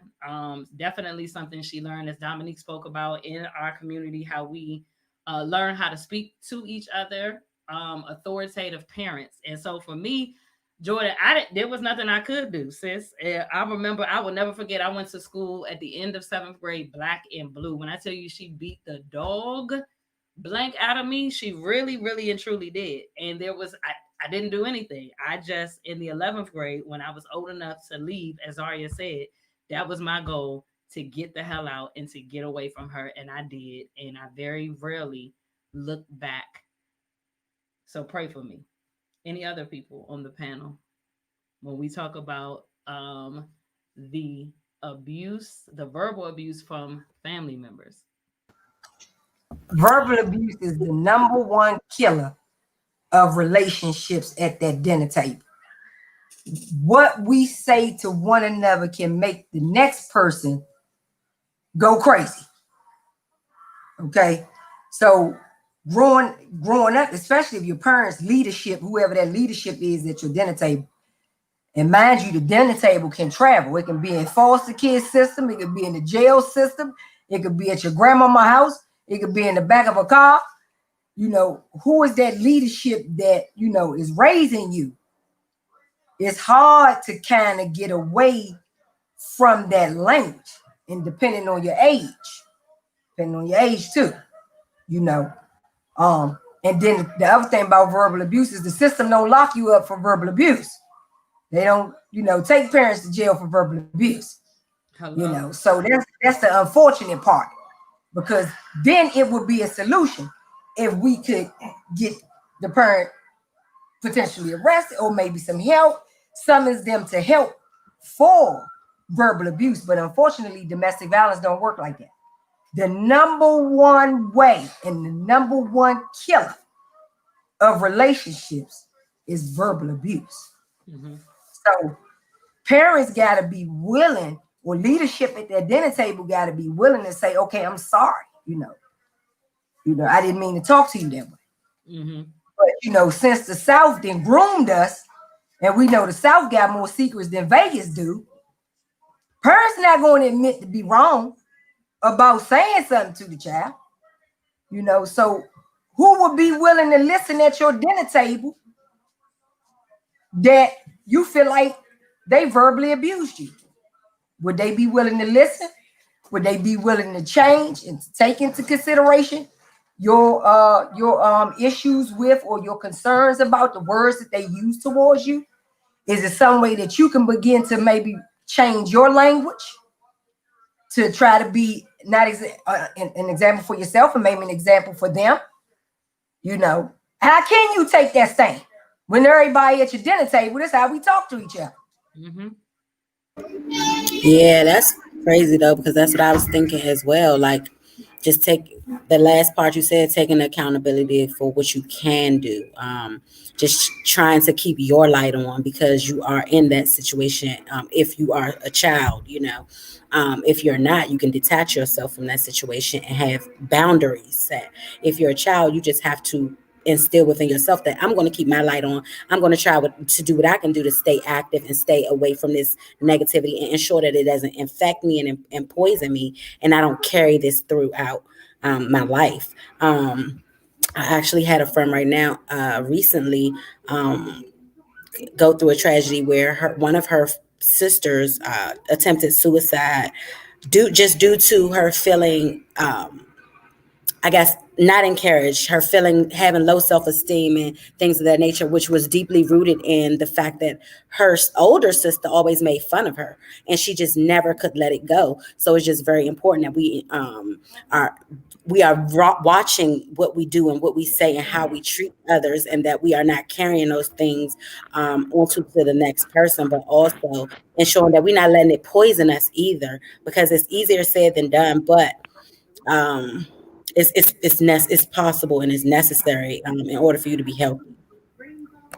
I And would the like to last part of that add is one thing. stop Oh, go ahead, teaching Queen. children. Hold on, stop teaching children the little nursery rhyme. The dumbest rhyme I ever heard of in my entire life is sticks and stones will break your bones, but words would never hurt you. You a damn lie. Words Hello. kill, okay?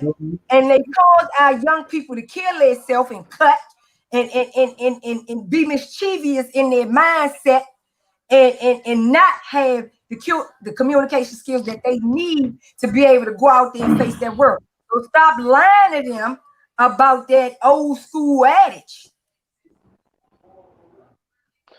True. And We're gonna hear one from thing I just want to leave. and then we're gonna hear from you, and then I'm gonna move to the we have another question. Oh yeah, one thing about that, them things like that, they really stick with you. Cause here I am, 34, right? And how Queen had said earlier about like the foster homes, the jail, and all that. I grew up in the foster care system, And I have a foster mother, man, that said one day, man, we was going through something. She said, "You're not even my real son." And for somebody that's growing up in a system like that, calling everybody mom and looking for love, because you don't even have it from your own mother, because your mother is not even here. You don't even know your real mother.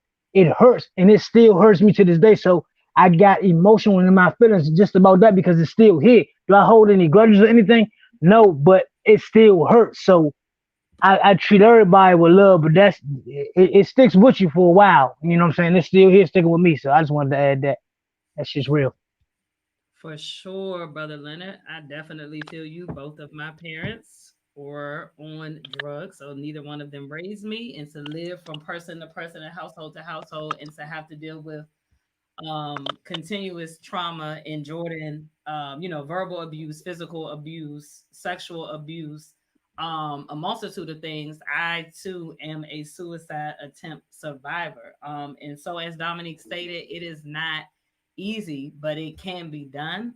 Um, but yeah, I don't know, Jordan. We're gonna have to talk offline for real, because now you got me just really nervous, because it sounds good to say certain things that we can do, but as a child, and me knowing at 34 that a lot of things that I'm able to process now and understand now is as a result of me being an adult, and as a result of me being in therapy for the last 4 years. So for me, Jordan, that's a very, very scary thing. One of the things that I'm very happy about is the fact that you will be graduating very soon. And so for you, your out is very, very, very near and close. So if you can just hold on a little bit longer, my love.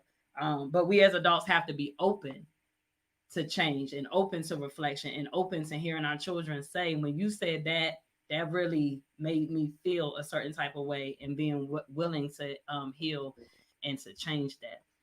So we have Mr. Robinson, my he, look at him.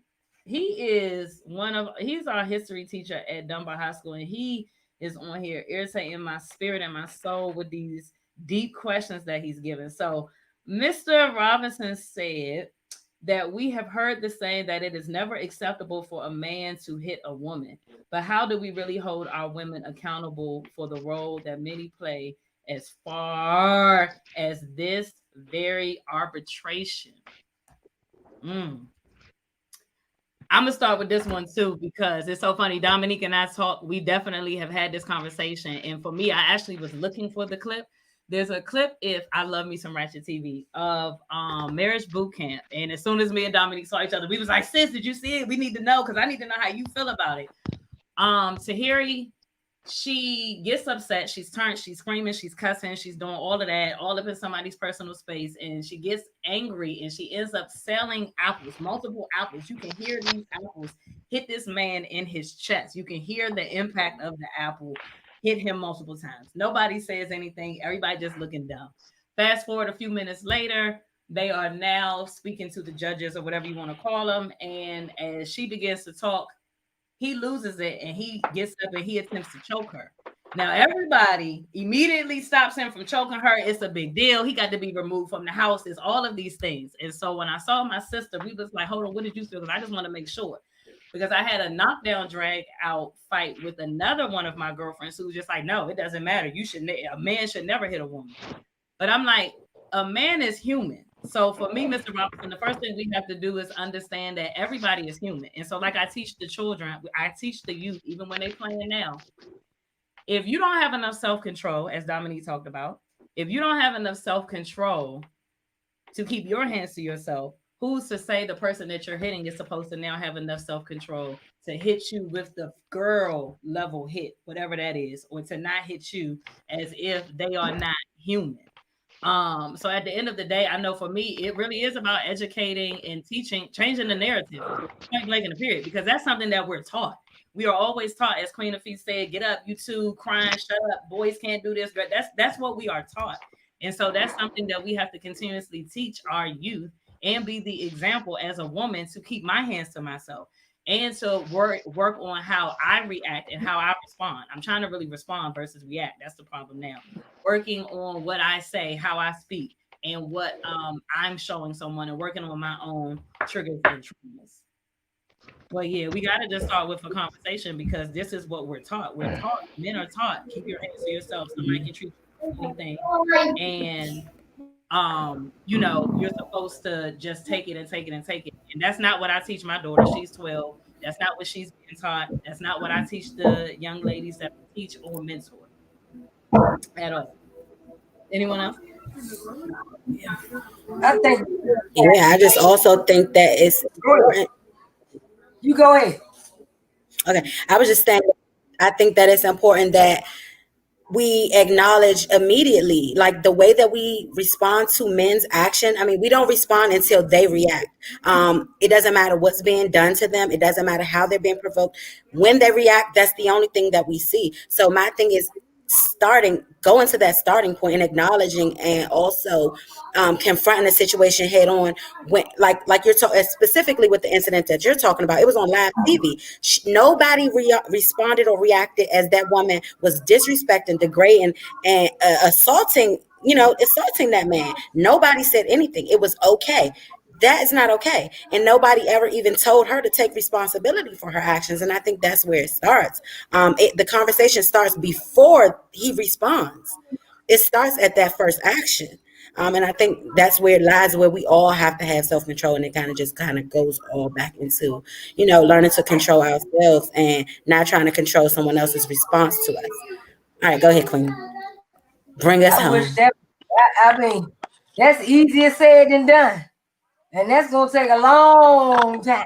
Okay. Most certainly. Because all the dinner tables ain't on it. Women are justified in beating men. They get justified in disrespecting the man. And this is including their son. The little boys that they born into the world and carry in the world. Okay? They put their hand on his stomach and say, this ain't gonna be no little punk right here. I ain't carrying no punk. So right then and there, you infesting a child with domestic violence. Right then and there, in the womb, you infesting that young boy. Then when he come out, the language just get progressive and more angry, And I know I can do it because I can. The system let me do it. I could stab a man because I knew I could. Mm-hmm. Because the system let me. Let me get away with it, yeah. And no, in the laws pertaining to men in domestic violence, in that Violence Against Women Act, men are not in there. They're not protected from women putting their hands on them or for getting money for shelters and resources and stuff like that. Men are not included in them laws. So we don't care about our sons being victims of domestic violence, but we raise sons that are victims of domestic violence all the day long. 4.2 million men are victims of physical and sexual and stalking. Okay, because we disrespect men. Women disrespect men. And we justified in doing it. Mm. I think we disrespect. She's so powerful, ain't she? Dom effect. I'm all for that too. And I just love that. I haven't had to say much tonight because everybody is speaking from my heart. But I think we've even gone so far to disrespect our men and our kings by saying they aren't emotional beings. They're born with hearts and minds just like us, and we haven't allowed them for 401 years to feel. We've robbed them of that necessity. So I think when we scream self-control and conversation, it's really important that we define one, like what self-control is, what those 400 and generations and generations and generations of hurt and trauma have done to us. We really got to get to defining and giving people these terms, these labels, so that they can equip themselves. Because in school all day, we try to equip our young people how to be emotionally intelligent and learn SEL, social emotional learning, which helps us to regulate our emotions and understand other people's emotions and be empathetic. But then we send them home to families who aren't equipped with the language of youth development or emotions. So they might think they angry, which really means you don't have control of something. You're fearful, and you are in need of having to regain control of something. But really, you frustrated, which means your goals were blocked, or really you disappointed, or really you overwhelmed, really you tired. So I think it's really important. To equip ourselves with understanding our heart, understanding our minds, and letting and giving ourselves permission to feel, and especially giving young men to feel. I love that age starting at 5. I have a 44-year plan, 44 intentional again to celebrate and honor my uncle, but I think it's going to take 40 years to end gun violence and reverse um, this critical trauma that's been placed on us and that we just become immune to.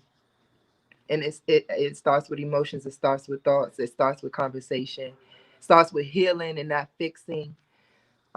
It starts with violence interrupters having 3 years to just get paid and heal, and then send them in the streets. So it starts with parents equipping them with youth development. The first thing we learn in life is trust. We learn that through feeding. So if you land on my chest, hearing my heartbeat, being breastfed, which is like taboo in our community, we want to drop the load and then go party. But that touch is what breeds trust. So that we can trust ourselves, trust our teachers, trust the police, trust our neighbor. Over 80% of gun violence and domestic violence cases are committed by somebody that they know. That means that it's interpersonal. So we put a bullet, and I can't even say bullet without thinking about gun violence because I'm so traumatized. But we put a bullet on our resume that says strong interpersonal skills, and that's important to get a job. But it's important to really survive in DC. We got to know what the importance of decision making and the value of decision making. We got to know the importance of conflict resolution, reframing conflict, looking at a argument as an opportunity to grow or listening to understand, not listening to respond. There's so many things culturally that we have to develop. And I think it starts with the embryo being 5 days old. If a mom knows she's pregnant and plans for pregnancy, she's more emotionally competent and ready. She's not trying to push something out, force something out. She's not in stressful situations. The baby still may hear sirens. The baby still may hear arguments, but the baby knows it's safe, knows it's comfortable, comes out assertive and sure of itself, comes out looking for autonomy, knows how to be potty trained by 3, knows how to express their feelings, knows what a positive series of social interactions look like. So I think we all are destined to be here. That's why we all are probably preaching to the choir. But I do hope young people feel hope, because a lot of people don't even know gun violence is the number one cause of death for young people and Black men. But that's just a tool. That's something that we're using to take our lives, so we can end it. Absolutely, absolutely. And speaking of ending it, it is now 8:30. So we have one more question, and I'm going to ask because it is directly a domestic violence question. If Queen of Fee, you can bring us on home. Mr. Robinson had another question. Being that many of our brothers are in the jail to prison pipeline for domestic violence accusation, which is informed by malicious, dishonest intent, how do we truly change this narrative in our communities? Mr. Robinson, you're gonna have to catch me offline with that. That's a long, detailed to time kind of question. You need to follow me on Facebook because I have a whole Men Hurt Too group going on where I'm educating men that are victims of domestic violence. It's because of my organization, okay, that for the last 8 years I've been doing a panel where men survivors come out and share their stories being victims of domestic violence. Okay, so I'm putting that message out there, but America is not inclined because you don't have nobody like Queen of Feast stepping up and saying, as a woman, I'm an abuser of men.